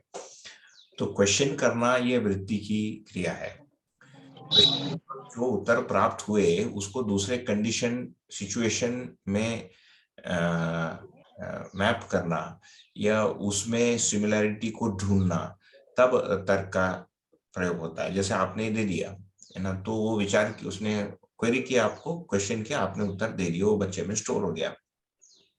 अगले बार जब वो फोन करता है, करती है, और आप बोलते मैं अकेली हूँ, तो वो पूछेगा क्यों, बस सब लोग चले गए। आप बोलेंगे नहीं, इस बार ये कारण नहीं, दूसरा कारण। Then they will use logic, क्योंकि पहला जो डेटा पॉइंट था उसका जो कारण था, so cause and effect, if you want to summarise logic या तर्क, it gives you the relationship between cause and effect and the admissible rules between cause and effect, what is admissible, what is not admissible, है ना। इससे हमारा logical faculty develop होता है ना। तो नेक्स्ट टाइम जब आप रीजन देंगे, then it will assume that the previous reason is the same reason now, okay। But यदि आप अलग रीजन देते हैं कि नहीं मैंने सबसे झगड़ा कर ली, चलिए इसे नहीं, बट लास्ट टाइम तो आप बोले थे सबको काम है, बोला नहीं नहीं, कभी कभी तो जब झगड़ा करते तब भी चले जाते हैं। देन उसके अंदर जो क्वेरी बनेगी वो इस लॉजिक, ये जो संबंध बन गया, इसके आधार पर बनेगा। मतलब वो अपना कुछ उसमें और डेवलप करके हम भी पूछ ही लेंगे ना, एक we can make another query. तो क्या फिर झगड़ा करके कुत्ते डॉगी को खिलाने गए, है ना, या कितने लोग झगड़े में गए, कितने डॉग खिलाने, इस टाइप। फिर वो तीसरे किसी कंडीशन में उसको अप्लाई करते हैं या क्वेरी करते हैं उसको। ये हो गया इस ये वाली जो लाइन थी, ये जो आप हमने कहा गया हो, ये वाला, ये जो था कि हम विचार को प्रश्न में उलझाने के लिए तर्क को लगाते हैं। तो छोटे बच्चों का कई बार आप देखिए, जो रीजनिंग का जो वो होता है, वो बड़े कभी कभी परेशान हो जाते हैं उससे कि बंद करो अभी, बस हो गया, अभी और मन पूछना है इस पे, क्योंकि वो एक लूप पे जाकर फंस जाता है। कुछ कुछ बच्चों में ये होता है, ये टेंडेंसी। भैया भाव, हाँ भाव पे आएंगे। तो भाव जो है वृत्ति में भी है, विचार भी एक भाव है ना। वृत्ति के प्रत्यावर्तन क्रिया, तो हम आप ये सब पूछ सकते हैं, मैं कोई नया चीज नहीं बोल रहा हूँ। मन में 3 भाव पाए जाते हैं, ठीक है, ममता, सम्मान और स्नेह, ये मन के प्रत्यावर्तन क्रिया है। तो देयर 3 काइंड्स ऑफ आस्वादन which make up मूल्य मूलक आस्वादन, नाम है उसका, आप मूल्य मूलक आस्वादन का नाम सुने होंगे। ये ममता, सम्मान और स्नेह है।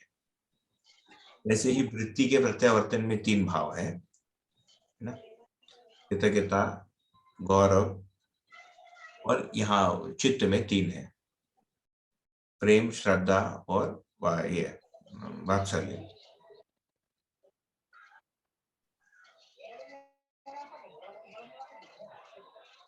तो इसको दर्शन में भाव क्या है, तो ये स्थापित मूल्य जो है ये भाव है, जिसको अभी हम भाव शब्द के अर्थ में समझते हैं।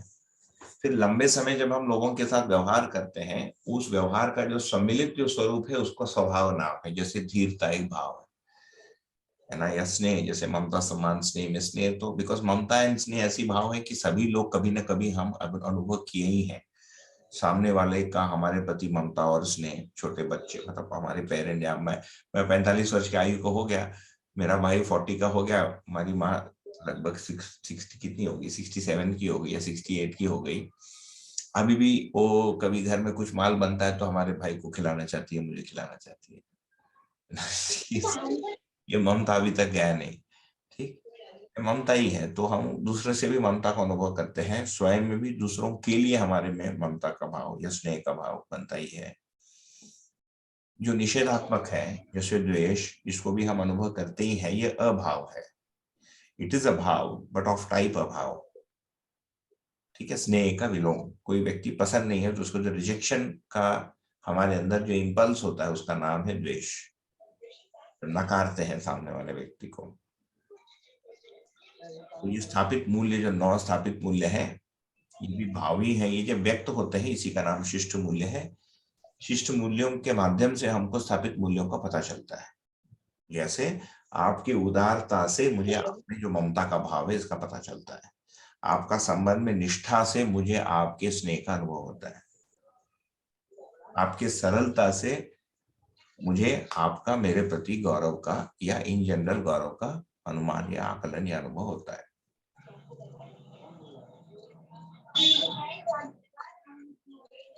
ठीक है, तो अब ये इसमें बोलते हैं भाव विचार की स्थिरता, तो मतलब ये जो मूल स्थापित मूल्य हैं वो ना हो तभी उसको भाव की स्थिरता बनेगी। हाँ, तो जब ऐसे और विचार की स्थिरता कैसे रहेगी? जब स्वयं के ऊपर विश्वास के लिए 2 पॉइंट बताए जाते हैं कि भाव और विचार की स्थिरता। तो भाव का तो जैसा आपने बताया कि जो स्थापित मूल्य हैं वो सम्मान है, प्रेम है, विश्वास है, जितने हैं वो हमारे मन में स्थिर रहें। और विचार की स्थिरता कैसे आएगी? वैसे शॉर्ट में तो यही है, दोनों समझ पूर्वक ही आएंगे, विचार हमारे, हाँ, दोनों समझ पूर्वक ही आएंगे। कम से कम अवधारणा होना चाहिए। यदि आप स्थिति के रूप में पूछेंगे कि कब होता है, तो अवधारणा में होता है ना, ये उसका उत्तर बनेगा। अवधारणा का मतलब ज्ञान का या समझ का एक स्तर है जीवन में, है ना, कम से कम।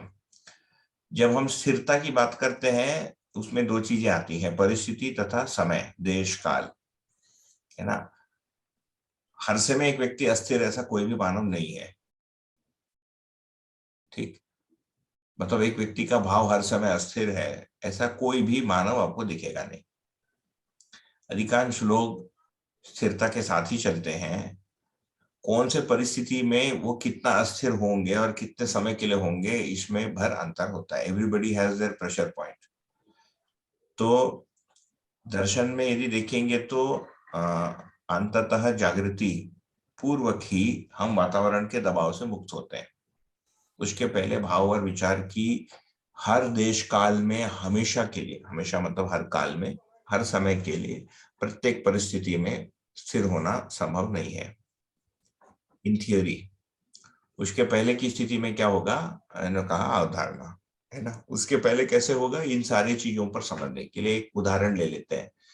जैसे हमने खेत में कुछ लगाया है और जंगली सुअर आके उसको खा लेता है, क्या होगा, हमारे विचारों में अस्थिर होगा, है ना। हम सुअर को कोसेंगे, सरकार को कोसेंगे, भगवान को कोसेंगे, जो भी करेंगे, और हमारा भाव भी खराब होगा, हमको ये लगेगा।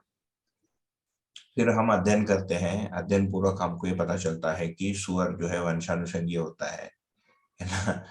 ये जीव अवस्था की इकाई है, इसमें भी जीवन होता है, और ये पूरा घटनाक्रम ऐसा होता है। और जिस फसल को उसने खाया वो प्राणावस्था की इकाई है ना।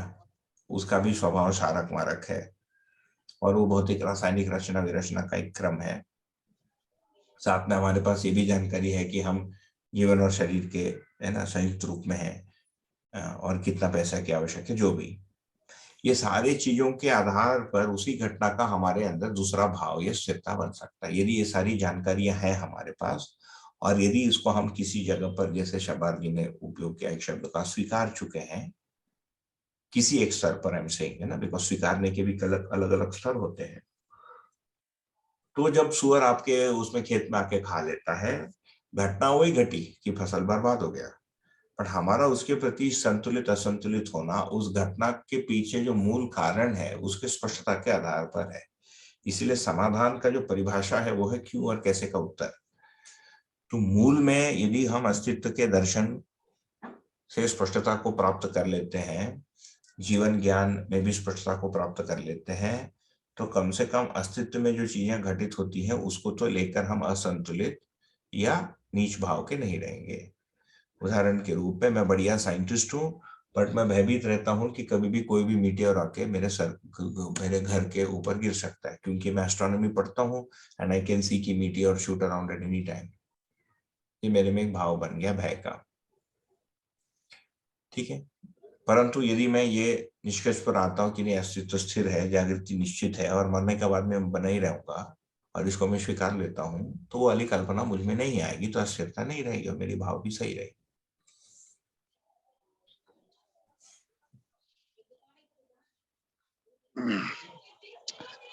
भैया भैया आपने यूज किया वर्ड शिष्ट मूल्य और स्थापित, जो जीवन मूल्य, शिष्ट मूल्य, स्थापित मूल्य, इनका क्या है, मतलब इनका आपस में क्या कोरिलेशन है? बीच में शायद आवाज मेरी कट गई, मुझे क्लियर नहीं हुआ कि एक से दूसरे का पता पड़ता है। थोड़ा सा एक बार इन मूल्यों को वो करेंगे फिर से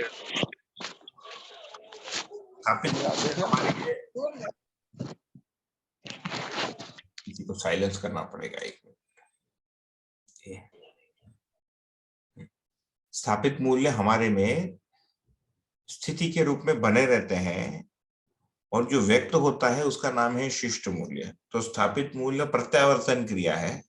प्रत्यावर्तन का मतलब अनुभव या समझना, परावर्तन का मतलब उसको व्यक्त करना, ठीक है। एक उदाहरण ले लेते हैं, जैसे मान लेते हैं मेरे में प्रेम स्थापित, प्रेम एक बहुत बड़ी मूल्य है, so it is a tough one two start with, परंतु मेरे में स्वीकृति है कि सारे मानव समान है, तो इसका शिष्ट मूल्य का नाम क्या दिया है? अनन्यता, ना अन्य, दूसरे, अपने पराये में दूरी से मुक्ति, ये चित्त की क्रिया है। तो अभी हम देखते हैं कि हम एक दूसरे से जब मिलते हैं तो उसमें दूरियां बनी ही रहती है, बहुत सारे फिल्टर रहते हैं। एक धर्म के आधार पर फिल्टर होता है, कलर के आधार पर, भाषा के आधार पर, लिंग के आधार पर, है ना। ये सारी हमारे अंदर जो भी मान्यता है स्थिति रूप में, वो गति रूप में फिर इट डिसाइड्स आवर भाव टुवर्ड्स द अदर पर्सन, तो वह अनन्यता की जगह अन्यता हो जाता है, तो अपना पराया का दीवार बनते जाता है। तो इंडियन है तो कौन से स्टेट का है, कौन से क्लास का है, कौन से कम्युनिटी का है, फलाना फलाना, ऐसे करते करते करते करते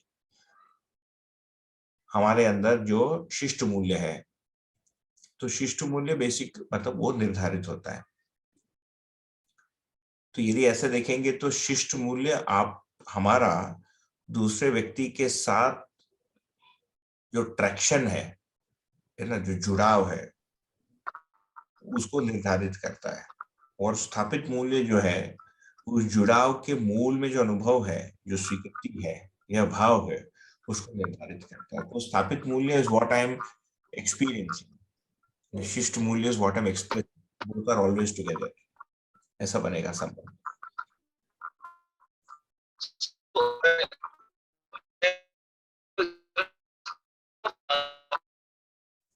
ये अधिक बहुत ज्यादा कट हो रहा है आपका, फिर बोलिए।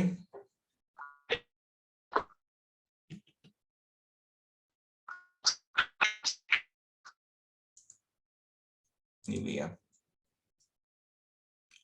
आप टाइप कर सकते हैं शबान जी, आपकी जो ध्वनि है लगभग नहीं के बराबर आ रही है, बहुत अधिक कट हो रहा है। आपको चैट बॉक्स में टाइप कर देंगे ना, इसमें ऑडियो मैसेज भेजने की सुविधा है क्या? नहीं।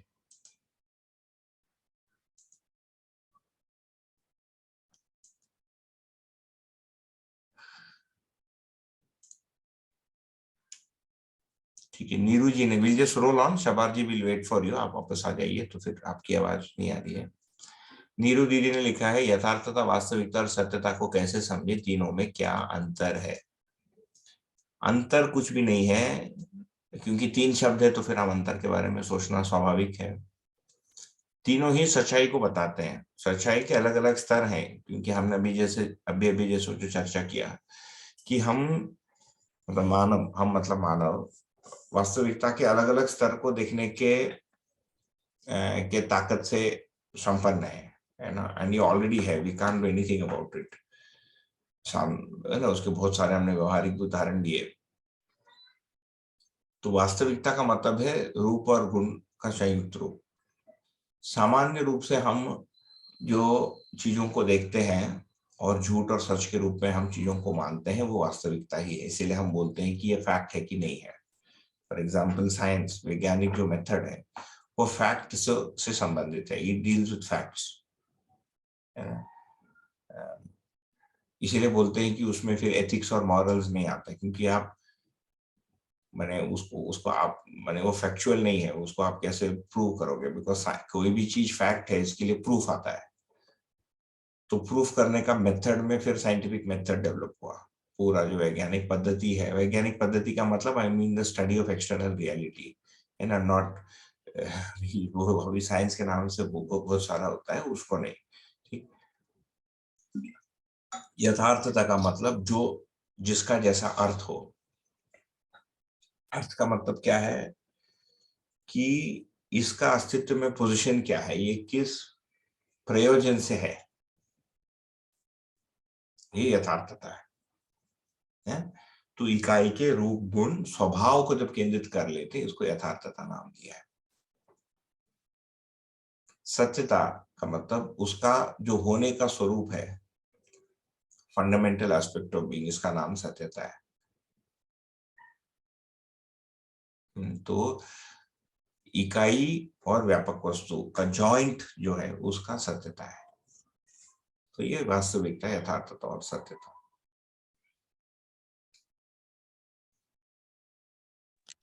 थैंक यू भैया। हाँ, एनीबॉडी एल्स अभी तक क्या आगे बढ़े? भैया, मैं बार बार कनेक्शन डिस्कनेक्ट हो रहा हूँ, पता नहीं अभी मेरी आवाज आ रही है कि नहीं। अब आ रही है। अभी सुनाई दे रही है? एक्सप्लेन किया शिष्ट मूल्य और स्थापित मूल्य। तो शिष्ट मूल्य का उसका एक्सप्रेशन है,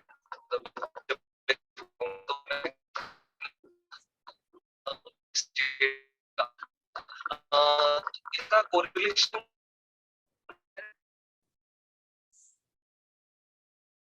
शिष्ट मूल्य तो करेगा, इसकी कोरिलेशन समझ में आ गया। इसका मूल्य से कैसे?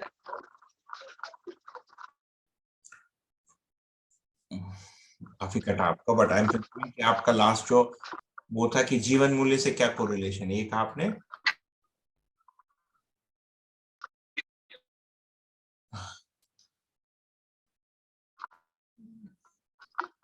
और किसी को सुनाई दिया तो रिपीट कर सकते हैं, मे बी मेरे एंड पे। जीवन Why don't you write यानी चैटिंग, चैट करके आप अपना प्रश्न लिख दीजिए ना, चैट तो हो सकेगा इसमें। आपको बहुत अधिक कट रहा है शबाब जी, नहीं, ये आवाज नहीं आ रही जरा भी। हाँ, थोड़ा रिमोट एरिया में रहते हैं, रिमोट सिटी से दूर, में भी कनेक्शन इश्यू है।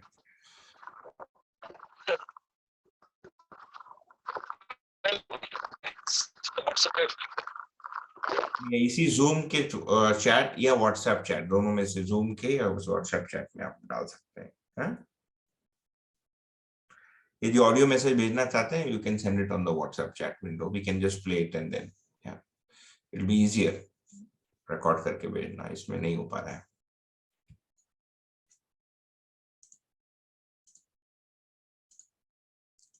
ये विचार और तर्क और भाव, काफी बढ़िया बातचीत हो गई। आगे बढ़ते हैं। अंत प्रेरित पीड़ा आनंद की यात्रा है, तो प्रसव पीड़ा, ये कहाँ से शुरू हुआ? पीड़ा जीना बराबर तीव्र इच्छा, rest is on wish list. एक मिनट, ओके, यहां से शुरू हुआ।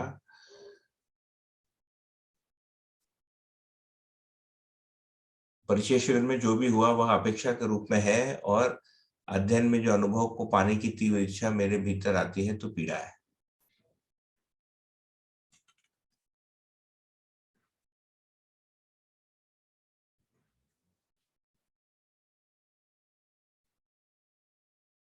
ठीक है, बाहर की अपेक्षा से प्रेरणा बनती है और स्व प्रेरणा से पीड़ा। अभी पीड़ा जो है दर्द को, पेन को बता रहे हैं ना। तो पीड़ा दो प्रकार का होता है जीवन में, एक अप्राप्त को प्राप्त, या प्राप्ति मतलब जो प्राप्त करना चाहते हैं वो अप्राप्त रहने के कारण पीड़ा। दूसरा है जो ज्ञात होना चाहता है वो अज्ञात रह गया, इसके लिए पीड़ा। तो अप्राप्त को प्राप्त करना तथा अज्ञात को ज्ञात करना, ये दो प्रकार के माने ग्रेड की इच्छाएं हो जाती है हमारे में। तो प्राप्ति क्या क्या होता है? हाँ, तो भौतिक वस्तु प्राप्ति रहती है। आइसक्रीम, एक छोटे बच्चे के लिए आइसक्रीम प्राप्ति होती है, बड़े आदमी के लिए एक बढ़िया सोफा प्राप्ति हो सकता है, गाड़ी प्राप्ति हो सकता है। हम किसी व्यक्ति को भी प्राप्त करना चाहते हैं, जैसे लव हो जाता है ना, या लव में आदमी पागल हो जाता है। So then you want to acquire the other person. थोड़ा सा क्रूड लगता है, बट बेसिकली विवाह करना चाहते हैं। और भी उसके बहुत सारे एग्जाम्पल ऐसे ले सकते हैं। तो जब नहीं हो पाता है तो ये पीड़ा होती है, अप्राप्ति। अज्ञात के अर्थ में भी पीड़ा होती है कि मेरा वास्तविक स्वरूप मुझे समझ में नहीं आता है। या वैज्ञानिक पद्धति में भी देखेंगे तो जो बड़े बड़े वैज्ञानिक जो मतलब साइंटिफिक जो डिस्कवरीज हुई, जो वास्तविकता के बारे में ही है ना, science has helped us understand the laws of external reality, right. तो उसमें भी देखेंगे तो वो व्यक्ति उसके तड़प से भरा था।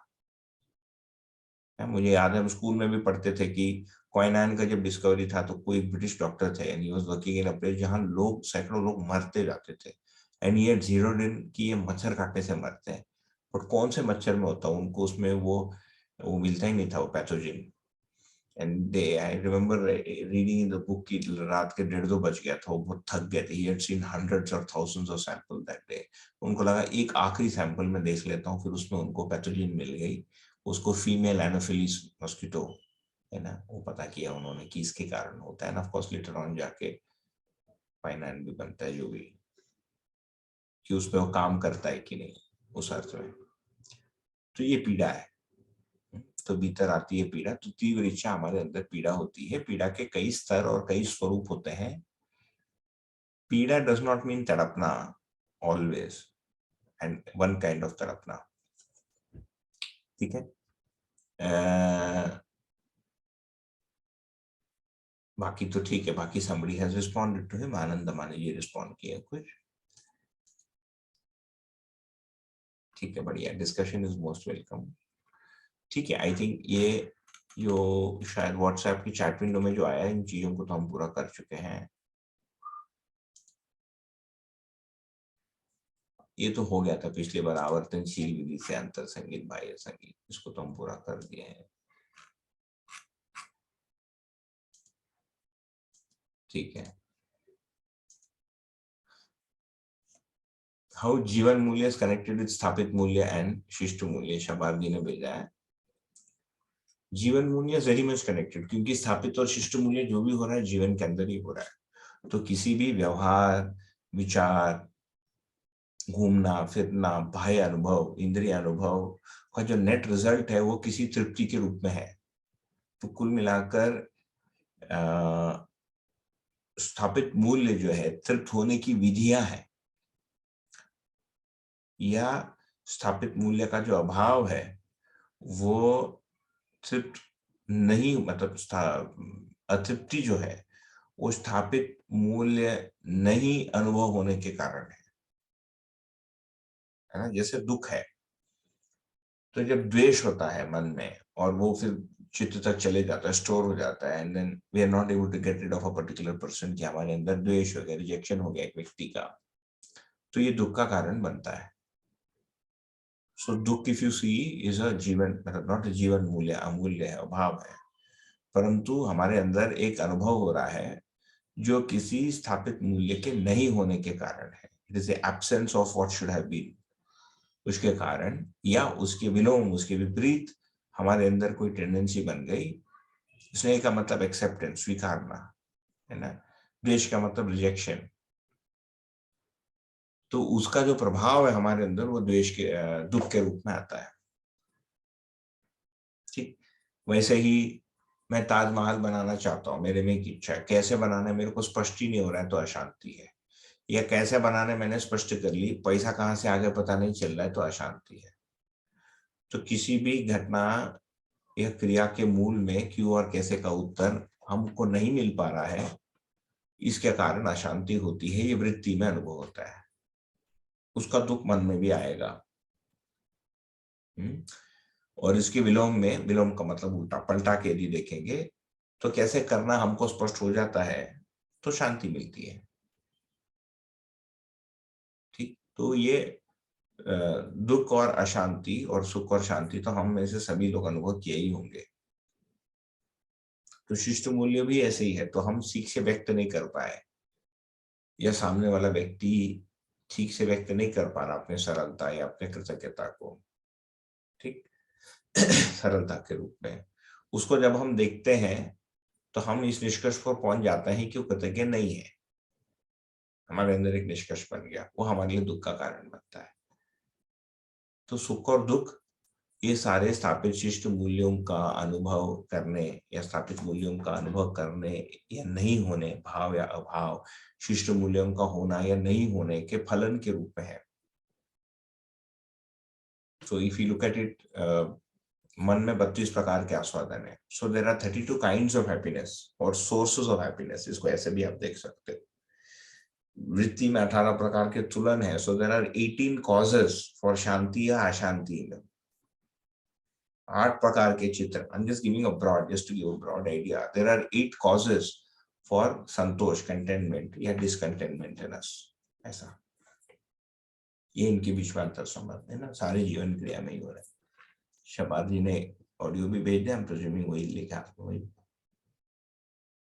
अच्छा, ये मेरा ऑडियो उससे कनेक्टेड है तो उसमें प्ले नहीं हो रहा है। चलिए ठीक, कोई बात नहीं। ये मेरे ऑडियो का क्वेश्चन ये था कि न्याय जो है, न्यायपूर्ण व्यवहार, पता नहीं अभी क्लियर है कि नहीं, वो न्यायपूर्ण व्यवहार पे था।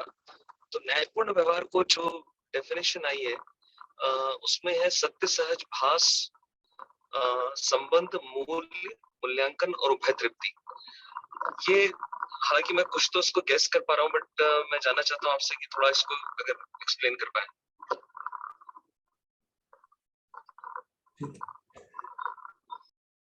न्यायपूर्ण व्यवहार, धर्मपूर्ण विचार और सत्य में अनुभव, एक सीरीज है दर्शन में, हम सुनते हैं उसको। इसको कई बार हमको देखना पड़ेगा, एक बार अभी कर लेते हैं देन है ना, हमको कई बार उसको सोचना पड़ेगा। न्यायपूर्ण व्यवहार में क्या हो रहा है? एक्चुअली न्याय का परिभाषा जो आपने कहा कि संबंध को पहचानना, मूल्यों का निर्वाह करना, मूल्यांकन होना, उभय तृप्ति होना। न्याय अपने में बहुत बड़ी टॉपिक है, इसको बार बार हम चर्चा करेंगे, उसके लिए पर्याप्त अपने पास अगले 1 या 2 बुक आते आते उसमें पर्याप्त मटेरियल भी आ जाएगा।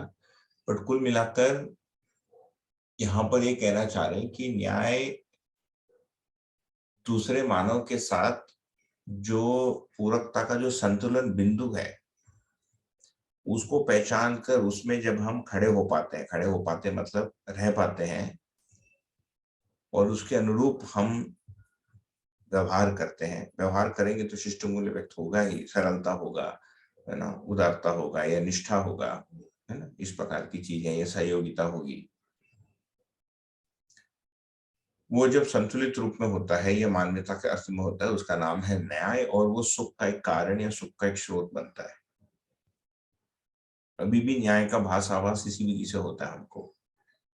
जैसे सामान्य रूप से हम घर में जब व्यवहार करते हैं तो क्या हो रहा है भाई, देयर इज नो, मतलब नेगेटिव, उल्टा यदि करके देखेंगे तो सामने वाले में शिकायत के लिए कोई कारण नहीं बनना, ये भी एक उद्देश्य है। एकदम प्रारंभिक क्रम में भी सोचेंगे तो don't give any space for the other person to complain. इसके ऊपर इससे बढ़िया चीज या जगह क्या हो जाएगी कि मैं उस संबंध को पहचान कर निर्वाह कर पा रहा हूं। तो जो 7 संबंध दिए हैं, इन संबंधों को समझना, उनको स्वीकारना, उनके सार्वभौमिकता को स्वीकारना, उसके स्वरूप में जो व्यक्ति है उसको देख पाना, फिर उस संबंध के अनुरूप उसमें फिर मूल्य का आदान प्रदान होगा। जैसे बच्चे के साथ संबंध है तो ममता प्रदानता रहेगी, ठीक है, स्नेह प्रदानता रहेगी। गुरु के साथ है तो कृतज्ञता या गौरवता प्रधानता रहेगी, तो उसमें सरलता होगा। यदि सामने वाला गुरु है और उनके श्रेष्ठता को मैं नहीं पहचानता हूँ या उनसे मेरी जो भी सहायता है उसको मैं नहीं स्वीकारता हूँ, मतलब कृतज्ञता की जगह कृतज्ञता है, विच इज इनग्रेटिट्यूड, तो उसका कमेंसरेट दुख को मैं भोगूंगा। और यदि मैं पहचानता हूँ तो वो मेरे लिए सुख का कारण बनेगा। इस सीरीज से इसको देख सकते हैं। तो भैया ऐसी पॉसिबिलिटी है कि अगर मान लो जो आपने एग्जांपल दिया लास्ट में कि कृतज्ञ व्यवहार जो है उससे मुझे दुख होगा, मतलब कोई कृतज्ञता कर रहा है तो उससे मुझे दुख होगा, ऐसा होगा क्या? और वो जागृत स्थिति में भी ये होगा? नहीं, जागृत स्थिति में नहीं होगा। जागृति का मतलब ही है कि वातावरण के प्रभाव से मुक्त होना, बट दैट डजंट मीन वातावरण से मुक्त हो जाना। वातावरण के दुष्प्रभाव से मुक्त होना और वातावरण के सदप्रभाव से प्रसन्नित हो, है ना, प्रफुल्लित होना, ये जागृति है। तो यदि कोई व्यक्ति जागृत है और सामने से कृतज्ञता आता है, नहीं, वो तो उसके विकास के लिए सोचेगा या उनके सुधार के लिए प्रयत्नशील रहेगा। बट उससे जो प्रभावित हो जाना है, जो हम क्षुब्ध हो जाते हैं, that we get affected by the others' actions or lack of action, या way of thinking या way of working, है ना, ये तो भ्रम का ही के ही कारण है। जागृति में ये नहीं होगा सामने वाले व्यक्ति में प्रॉब्लम होने से। तो न्यायपूर्ण व्यवहार की स्थिति वो है कि जब व्यवहार जो है उसमें दोनों को तृप्ति मिलेगी, तो उभय तृप्ति को अगर, है ना, उभय तृप्ति की एक्शन नारी की न्यायपूर्ण व्यवहार में दोनों की ही तृप्ति है, दोनों ही तृप्त होंगे, ऐसा कह सकते हैं? जो आप लाइन यूज कर रहे हैं न्यायपूर्ण व्यवहार, इसका जो दर्शन में उपयोग है, ये अध्ययन के विधि में उपयोग हुआ है कि न्यायपूर्ण व्यवहार धर्मपूर्ण विचार से सत्य में अनुभूति होती है। तो ये हमारे लिए प्रैक्टिस के लिए होमवर्क है कि हम न्यायपूर्ण व्यवहार में रहें। तो न्यायपूर्ण व्यवहार को जब एक्सपैंड करेंगे तो उसमें 2 चीजें आएंगी, एक नियमपूर्ण व्यवहार या व्यवसाय भी आएगा तथा न्यायपूर्ण व्यवहार या विचार भी आएगा। इसका मतलब क्या हुआ कि हम स्वधन स्वनारी स्वपुरुष दयापूर्ण व्यवहार को करें तथा ऐसे ही सोचें तथा संबंधों को पहचान कर मूल्यों को निर्वाह करने में हम निष्ठान्वित रहें या अभ्यासरत रहें, ये न्यायपूर्ण व्यवहार कहलाएगा। 2 पक्षों के बीच, क्योंकि इसका मतलब है कि हम इस जगह पर खड़े हो जाएं, है ना, हम इस जगह पर खड़े हैं, हम इस जगह में निष्ठान्वित हैं, अभ्यस्त हैं, अभ्यासरत हैं, एंड सो ऑन। न्याय को घटना के, एक मिनट, किसी का बहुत साउंड आ रहा है। न्याय को घटना के रूप में यदि देखेंगे तो ये दोनों पक्ष जब इसको कर पाते हैं, संबंधों को पहचान कर मूल्यों को निर्वाह कर पाते हैं, तब एब्सोल्यूट सेंस में ये न्याय घटित हुआ। ठीक, अभी भी, बट डजंट मीन कि अभी बिल्कुल नहीं होता, ऐसा नहीं है। ये बिल्कुल नहीं होता तो हम सब लोग डिप्रेशन में होते, कोई आदमी जी नहीं सकता है। जीव चेतना में इसकी सीमा है, तो इट इज वेरी कंडीशनल, देश काल स्पेसिफिक। तो सिंपल है, अभी जो होता है वो देश काल सीमित है, मतलब व्यक्ति के अनुसार बदलता है, समय के अनुसार बदलता है, परिस्थिति के अनुसार बदलता है। कई बार हमको लगता है मैंने ठीक किया, सामने वाले की अपेक्षा इतनी ऊटपटांगे कि वो ठीक ही नहीं कर सकते हैं।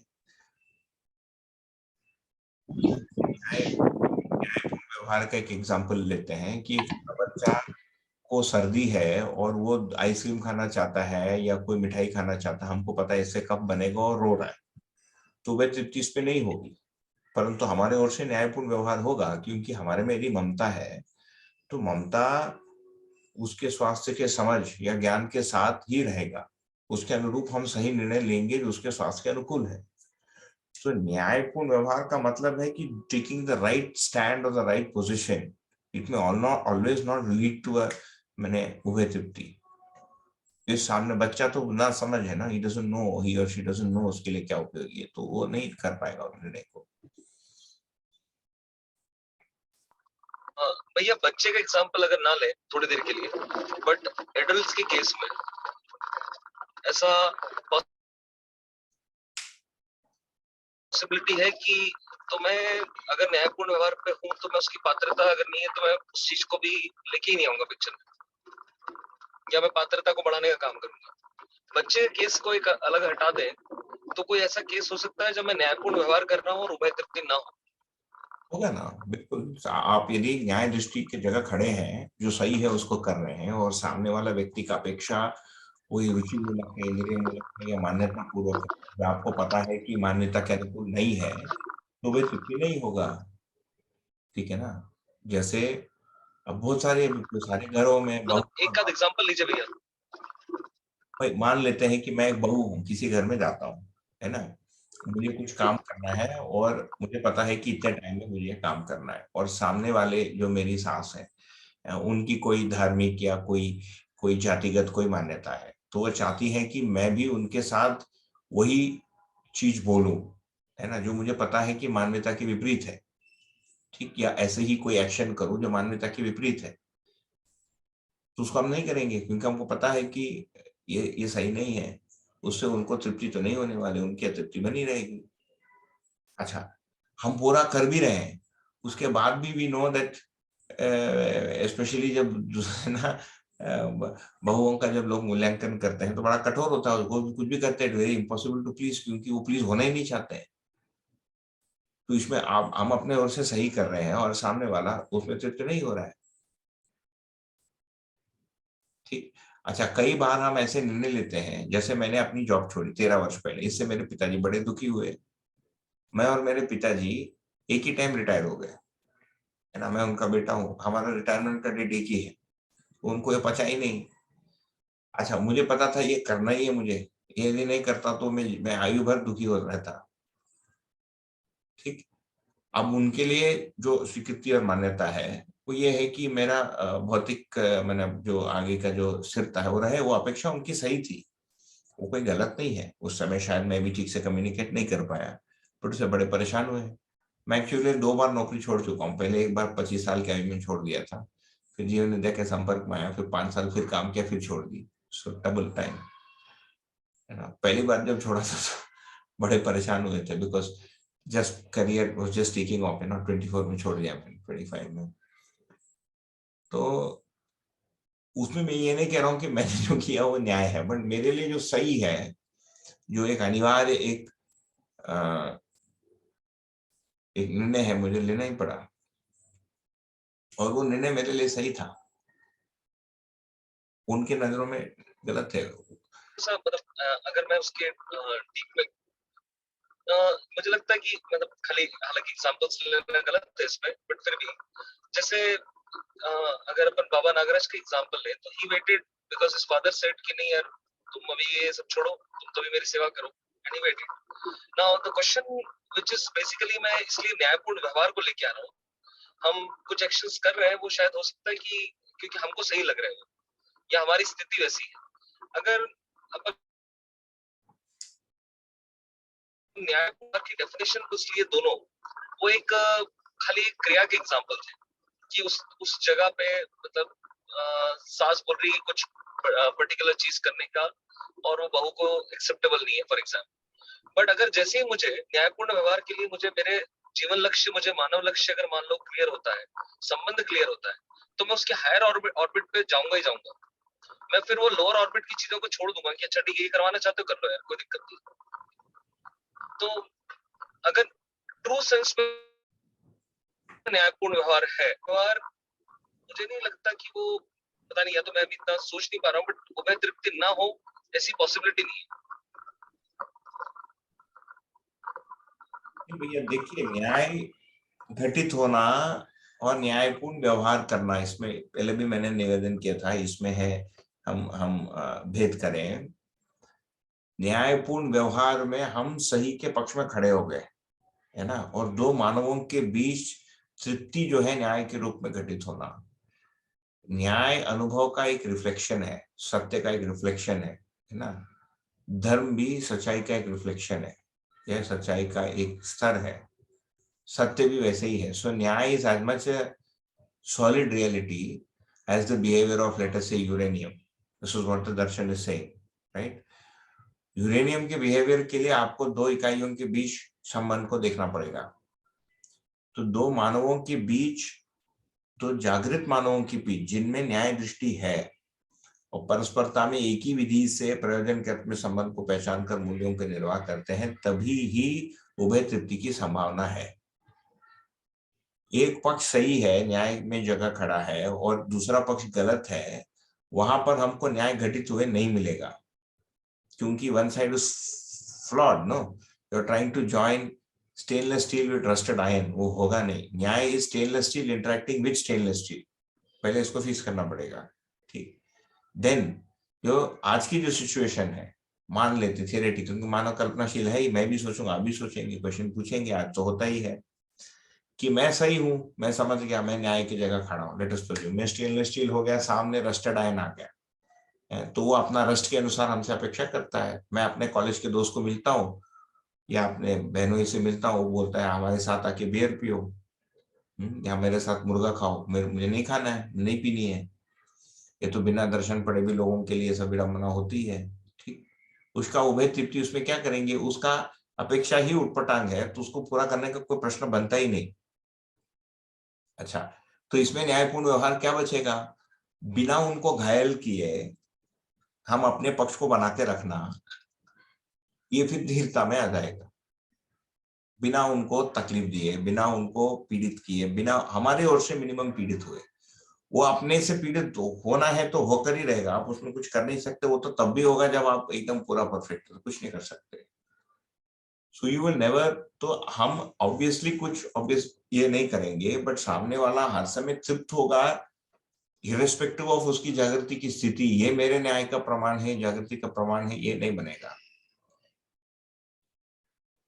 क्योंकि गलत को तो गलत बोलेंगे ना, हमारे अंदर न्याय की दृष्टि आगे तो सही को सही, गलत को गलत, और सही की जगह खड़े रहेंगे। वो हम अपने समझ या दृष्टि के अनुसार करेंगे। It will not be to please the other person. So न्याय या उभय तृप्ति does not mean pleasing the other person. यदि उसको हम परिभाषित करने जाएंगे तो न्याय, यदि एक साइड गलत और एक साइड सही है, न्याय would mean doing the right thing in such a way that the other person doesn't get too displeased, or in such a way that they may get pleased. But ये हर समय नहीं होगा।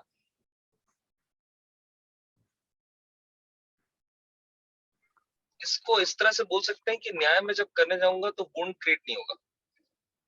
तो क्या नहीं होगा, वुंड मतलब घायल करना या जो भी है। हाँ, मेरे व्यवहार से हाँ, वो मिनिमम है, वो दयापूर्ण कार्य व्यवहार में आ जाता है। दयापूर्ण न्यायपूर्ण व्यवहार बोल रहे थे, दयापूर्ण कार्य व्यवहार में जीने देना, जीना, तो हम अपने ओर से वुंड ना करें। इसके बावजूद भी आदमी में 50 प्रकार की अपेक्षा रहती है, मान्यताएं रहती है ना। So sometimes it is very difficult to guarantee it, ठीक है। हाँ, बट इसकी संभावना न्यूनतम हो जाएगी, हमारी ओर से तो नहीं होगा। देखिए, जागृति का मतलब है कि मैं क्या कर रहा हूँ इसका दृष्टा में स्वयं हूं ना, तो मैं वुंड नहीं कर रहा हूँ, घायल नहीं कर रहा हूँ, ये मुझे पता है। इसके बावजूद सामने वाला यदि घायल हो रहा है हमारे कुछ बोलने या नहीं बोलने से, करने या नहीं, कई बार लोगों की अपेक्षा होती है विचित्र प्रकार के, मतलब हमारे से कुछ कुछ ये करो वो करो, तो वो फिर हमको पता भी नहीं चलता है कई बार, तो फिर योग्यता को बढ़ाते ही है। क्योंकि हमारे अंदर यदि न्याय की दृष्टि है, ये सही का पहचान है, तो वो हमारा जिम्मेदारी बन गया ना, उसमें बने रहना, वही तो धीरता का मतलब है। भी हो जाए हम सही का पक्ष नहीं छोड़ेंगे,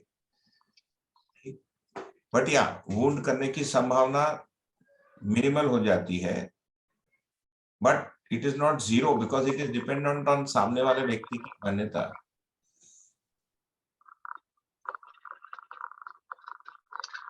जो भैया इसमें मुझे बहुत ही मतलब मुझे काफी यानी का एक्साइट किया ये वाला पॉइंट, इसमें ये है कि मतलब अपनी जिंदगी को देखता हूँ तो सबसे पहले ये आता है कि कुछ चीजों को हमने संबंध माना हुआ है, एक्चुअली वहां संबंध है नहीं। जैसे चलिए माता पिता में, पति पत्नी में, वहां पर तो संबंध मतलब है, उसको पहचानना है। बट जैसे फॉर एग्जाम्पल हमने ये बोला कि ये मेरा, जबकि वो मित्र संबंध भी है नहीं, अभी सिर्फ वो उसको व्यवस्था का संबंध मानना है, क्योंकि वो स्थापित हुआ नहीं है वो। और फिर मैं कुछ काम करने जाऊं या कुछ अपेक्षा करूं या सामने वाला मेरे से अपेक्षा करे, तो मेरा ना तो सही मूल्यांकन हुआ है ना मतलब मैंने उसको पहचाना है, और फिर मैं उसको जो करने जाता हूँ तो मैं खुद भी घायल होता हूँ और दूसरों को भी घायल करता हूँ। बिल्कुल ऐसा होता ही है। तो कुछ तो बहुत ऑब्वियसली होता है, कुछ तो बिना हमारे इंटेंशन के भी कई जगह हो जाता है। संबंध है नहीं। नहीं ठीक ही है, संबंध नहीं है। कई बार संबंध में हम जो पोजीशन लिए हैं वो गलत हो जाता है। हमको लगता है हमने संबंध पहचाने, जैसे छोटा भाई एक है, कोई बड़ा भाई है, कोई एक मित्र है, मित्र भी सभी एक मित्र संबंध बहुत विशाल संबंध है। सभी एक आयु वर्ग के होते नहीं, कोई कम आयु का होता है, कोई अधिक आयु का होता है ना। फिर पद या कद भी अलग अलग होते हैं। जैसे मैं आपको शबार भाई बोल रहा हूँ, मैं आप मेरे को श्रीराम भैया बोल रहे हैं, राइट। तो हम मिलते हैं, जाने अनजाने में बातचीत में मैं आपको दबा देता हूँ। संबोधन है भाई का, मतलब मित्र संबंध, मतलब समानता हो गई। और मेरी आयु अधिक है, या मेरा कास्ट अलग है, या क्लास अलग है, या मेरी समझ का जो मेरी स्वीकृति है वो अलग है, वो परस्परता में यदि वो मैच नहीं होता, आप भी वैसे ही मानते हैं तो हो गया, चल गया गाड़ी। यदि आपकी मान्यता यह है कि नहीं ये समानता से प्रस्तुत हो और हमारे से असमानता हो गई, जिसका मतलब है कि वो संबंध का जो स्वरूप का जो बारीकी है ना, जो मेरे अंदर जो चित्र बना है वो अगर उसमें कोई खोट है, there is a missing link, वो मिसिंग लिंक जब भी बाहर आएगा वो प्रॉब्लम क्रिएट करेगा, मेरे लिए भी करेगा, आपको भी करेगा। तो ये जितनी भी चीजें हैं, देखिए 3 कंडीशन है ना। एक तो हम जागृति क्रम में है, जागृति क्रम भी एक बैंड है, उसमें कोई थोड़ा आगे पीछे ये सब रहेगा। आगे पीछे का मतलब वस्तु के रूप में, क्लैरिटी के रूप में, स्थिरता के रूप में। इसमें अभ्यास पूर्वक जब लोग जीने जाते हैं, है ना, अभी मैं मानता हूं मैं अभ्यास पूर्वक हूं, आप भी अभ्यास पूर्वक है, तो उसमें 18 19 20 16 17 18 19 20 का फर्क रहेगा ही रहेगा, एक ये कंडीशन है ना। Sometimes you may get it totally wrong, I may get it totally wrong, या मैंने आधा अधूरा माना, आपने और ही कुछ माना। तो इसका एक संतुलन बिंदु प्राप्त करने में समय लगता है। ठीक है, साथ में रहकर लंबे समय तक होता है। जैसे एक हस्बैंड वाइफ का जो संबंध है, it's a very good relationship to take an example of. मतलब उस केस को लेंगे जहां हस्बैंड वाइफ एक दूसरे को, या पति पत्नी एक दूसरे को पहले से वैसे नहीं जानते, नहीं तो अभी तो लोग 12-12 साल साथ में रहते फिर एक दिन विवाह करते हैं, उसका केस को छोड़ देते हैं।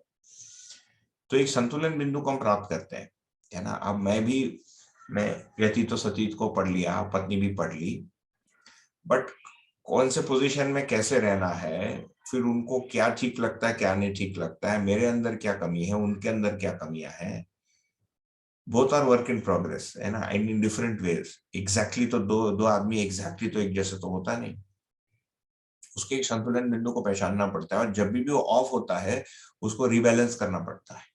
यदि दोनों कॉन्शियसली, है ना, मतलब सतर्कता, कॉन्शियसली मतलब सतर्कता पूर्वक उसमें उसको सुधार में, गुणात्मक परिवर्तन में यदि दोनों सक्रिय है तो ठीक।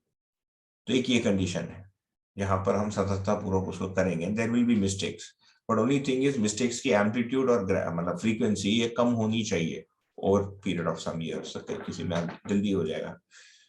फिर दूसरा कंडीशन है कि हम किसी स्थिरता के बिंदु में आ गए, है ना, मतलब हम दृष्टा के पद के किसी एक पद में आ गए। न्याय का मतलब मैं न्याय का दृष्टा हूं, न्याय का ज्ञान है, फिर मैं इसी प्रकार के संबंध में रहूं तब भी मुझे ये करना पड़ेगा, बट मेरी स्थिति जो है वो सेट रहेगी, क्योंकि उसमें मैं स्थिर हो गया हूं, और गति रूप में मैं योग्यता को अर्जित करते रहूंगा to be able to best match the expectation. Specially पति पत्नी संबंध, क्योंकि इतना गहरा संबंध है ना, पूरे दिन पूरी जिंदगी काटते हैं आफ्टर एडल्टहुड। यदि संतान हो जाते हैं तो वो भी एक बहुत बड़ा वो हो जाता है, उसको बांध के रखने के लिए उस संबंध को। तो ये दूसरी कंडीशन है। तीसरा कंडीशन है कि दोनों को न्याय समझ में आ गया, मान लेते हैं, we'll just use a word from the darshan, both. I don't use अनुभव because then it feels कि everything is getting pushed to अनुभव। अनुभव के बाद everything is fine and life is heaven, और दोनों को बोध है मान लेते हैं, we'll just use a term, न्याय बोध हो गया दोनों को। Then उसमें there will be not much room or need for adjustment। बहुत फास्ट, बहुत जल्दी क्या अपेक्षा है उसको प्राप्त करके वो योग्यता अर्जन करके दोनों पक्ष उसको सेट कर लेंगे। उसके प्रीवियस कंडीशन में एक कर पा रहा है, दूसरा अभी भी वैसी अपेक्षा में है, उसके प्रीवियस में दोनों अभ्यास में है ना, जैसे हम लोग मान लेते हैं, तो उसमें एक्टिवली उसको अप्रोच करेंगे। उससे नीचे बेहोशी है, एक्टिवली गुणात्मक परिवर्तन के लिए कोई प्रयास नहीं हो रहा है। वो बेहोशी पुस्तक पढ़ के भी हो सकता है, नहीं पढ़ के भी हो सकता है। बेहोशी का मतलब जो हमारा डिफॉल्ट बिहेवियर है, पूर्व संस्कार वातावरण के कारण वही चल रहा है, ठीक है ना। तो जब न्याय घटित हो रहा बोल रहे हैं, वो फर्स्ट वाले कंडीशन में हो रहा है, बोध संपन्नता है तो न्याय घटित हो रहा है। जो सेकंड मैंने एग्जाम्पल दिया है, एक पक्ष न्यायपूर्ण व्यवहार में, दूसरा पक्ष नहीं है, स्टेनलेस स्टील एंड रस्टेड है, उसके नीचे वो दोनों रस्ट जो है, रस्ट निकाल के स्टेनलेस स्टील होने के प्रयत्न में है, उसका रिजल्ट अलग होगा। और जो न्यूज के नीचे है, दोनों को कोई होश नहीं, बेहोश है, वो आपने विधि से चलेगा।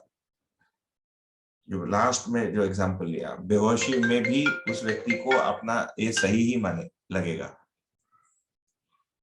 अभी जो आदमी गलत करता है सही मानकर ही करता है ना, और जिसको ज्ञान हो गया उसको वो भी मानता है कि सही है। दोनों में मान्यता सहीपन की रहती है, बट एक में वास्तव में सही है, एक में वो भ्रम है, हट है या आवेश, ऐसा।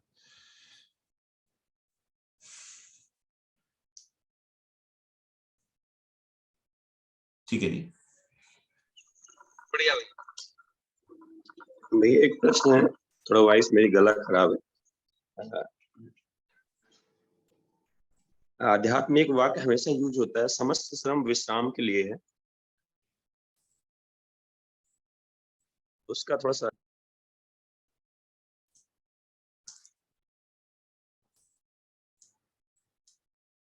हमने क्या, समस्त श्रम विश्राम के लिए है। जी भैया, समस्त श्रम परम विश्राम के लिए, ऐसा वर्ड हमेशा यूज होता है। मानव में दो स्थितियां बताई है, विश्राम है ना, और पूर्ण विश्राम। अभी हम विश्राम के बारे में बात करेंगे। विश्राम का मतलब सुख भी हो गया, शांति भी हो गया, संतोष भी हो गया और आनंद भी हो गया। तो विश्राम का तात्पर्य यह है कि स्वभाव गति सहित सक्रिय होना, यही हम चाहते हैं। We want to be in a natural state of being, जहां पर हमसे, हमारे अंदर कोई मैंने समस्या या क्लेश न हो, तथा बाहर की जो समस्या क्लेश है उससे हम प्रभावित न हो। ये विश्राम की स्थिति है, यू आर एट रेस्ट ना। तो समस्त श्रम, श्रम का मतलब जो भी अभी हम एफर्ट, अभी श्रम भी दर्शन में यदि देखेंगे तो सारी प्रकृति श्रमशील है। प्रकृति कितना श्रम करती है ना, प्रतिदिन अपनी धुरी पर भी घूम रही है और सूरज के सभी ओर घूम भी रही है। चंद्रमा भी श्रमशील है, मधुमक्खी भी श्रम कर रहा है, चींटी भी श्रम कर रहा है। You see everything in existence is putting in effort. वो श्रम उस अर्थ में प्रयोग किया गया है। मानव में श्रम को जो मानव अनुभव करता है, वो किस अर्थ में अनुभव करता है, मन और वृत्ति में अंतर विरोध हो रहा है, या वृत्ति और चित्त में अंतर विरोध हो रहा है। जैसे मैं IIT जाके पढ़ना चाहता हूँ, कैसे करना मुझे समझ में नहीं आता है, या मैं IIT जाके पढ़ना चाहता हूँ, मैं पढ़ाई नहीं करना चाहता हूँ, यह अशांति का कारण है, ये श्रम बोलेंगे। एक जैसे ही रैंडम एग्जाम्पल ले लिया मैंने। तो विश्राम का मतलब क्या है कि हमारे जो इच्छाएं हैं, इसको प्राप्ति का संभावना हर समय बना हुआ है, क्योंकि अस्तित्व सहज इच्छा हो गया। ठीक, हमारा जो विचार है वो संतुलित तुलन हो गया, नहीं तो असंतुलित तुलन होता है। और हमारे मन में जो आस्वादन है वो भी संतुलन पूर्वक हो जाता है, असंतुलित नहीं रहता है। ये विश्राम की स्थिति है। इसीलिए जो समस्त श्रम है, मन और वृत्ति में झगड़ा, हमारे अंदर जो अंतर विरोध, बाहर के साथ जो अंतर विरोध, फाइनली बाहर भी हम किसी के साथ झगड़ा करते हो, किसके लिए, उसको शांत करने के लिए करते हैं। Any kind of controversy we have or get into, it is in the hope for settlement. जैसे अभी रशिया यूक्रेन पर कूद गया, वो फ्यूचर में कुछ तो स्टेबल स्टेट चाहता है, और उसके अनुसार उसका सॉल्यूशन है कि यूक्रेन को अपने कब्जे में ले लो।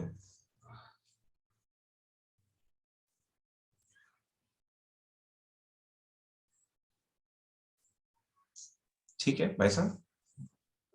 हाँ भैया ठीक है। और परम विश्राम? परम विश्राम मतलब विश्राम की निरंतरता, अनुभव प्रमाणित हो जाना परंपरा में, सोने पे सुहागा।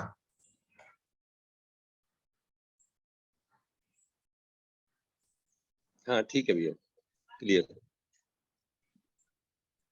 हाँ जी, और कोई? I think we have 4-5 minutes left. तो इस बार ये जस्ट चेक करना था आप लोगों से कि वो जो आप सहस्तित्वादिक परिचय बोल के एक संकलन पुस्तक था, सबका पढ़ना हो गया होगा ना सारे ग्रुप्स में? भैया आफ्टरनून वाले में बचा है थोड़े पेजेस, करीब 10 पेज। हाँ अभी वैसा ठीक है। कुल उसका, उस पुस्तक का अपना उद्देश्य इतना ही था कि दर्शन के कुछ मुख्य जो अवधारणा हमारे सामने आ जाए, किसी एक सीक्वेंस में आ जाए और किन्हीं मुख्य चीजों पर हमारा ध्यान चले जाए। जैसे आप स्वयं भी अनुभव करते होंगे, दर्शन को पढ़ के समझना एक लंबी प्रक्रिया है। हम जितना, हमारी जितनी प्राथमिकता है उसके अनुसार इसमें जल्दी कम प्राथमिकता और हमारी पात्रता दो उसमें होता है फैक्टर। तो ये परिचयात्मक पुस्तक किसके लिए था? तो कुछ ग्रुप्स तो बाबा जी के साथ, नागराज जी के साथ जो एक परिचयात्मक जो एक वीडियो रिकॉर्डिंग हुई थी, जो जियो ने जब परिचय बुक मिली उसको देखना प्रारंभ कर दिया था। आई थिंक सम ग्रुप्स थोड़ा आगे पीछे हैं, पर उसमें कोई दिक्कत नहीं है क्योंकि इसमें आगे पीछे कुछ होता नहीं, ये टेम्पररी इसमें होता है। कोई जल्दी बुक पढ़ लिया उससे बहुत आगे निकल गया, ऐसा कुछ है नहीं। ये एग्जाम जैसा नहीं है ना कि हमारे पास 2 साल है और हमको कोई नीट क्रैक करना है, ऐसा होता नहीं इसमें। तो कुल मिलाकर जो जिन ग्रुप्स का हो गया उनसे यह है कि वो वीडियो एक्चुअली मंडे से आप लोग देखना शुरू करेंगे। कल भी है, होपफुली कल भी हम सत्र कर पाएंगे। आज 10 से 5 तक हमारा कंटिन्यूस हुआ, 5:30 तक, और मैं फिर अभी बैठ गया। तो my day has become 9 hours today. 10 से 5 हमारा गोष्ठी था 7 घंटे, और अभी 2 घंटे आपके साथ भी हो गए। तो ठीक है, तो ये कल भी कर लेंगे हम।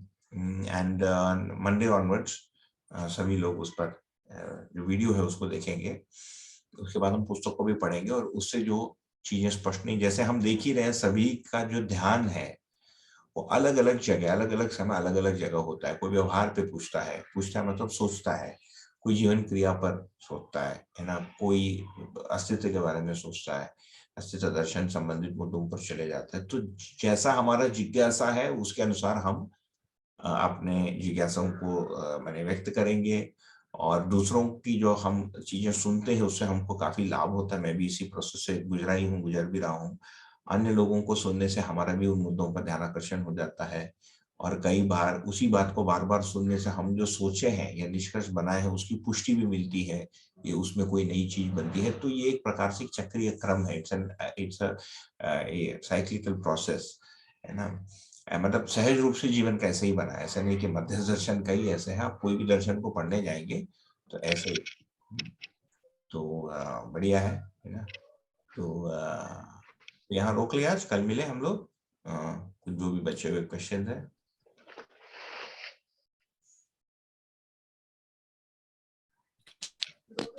ठीक है जी, नमस्ते हो जाए। धन्यवाद भैया। धन्यवाद ठीक है भैया। भैया, थैंक यू।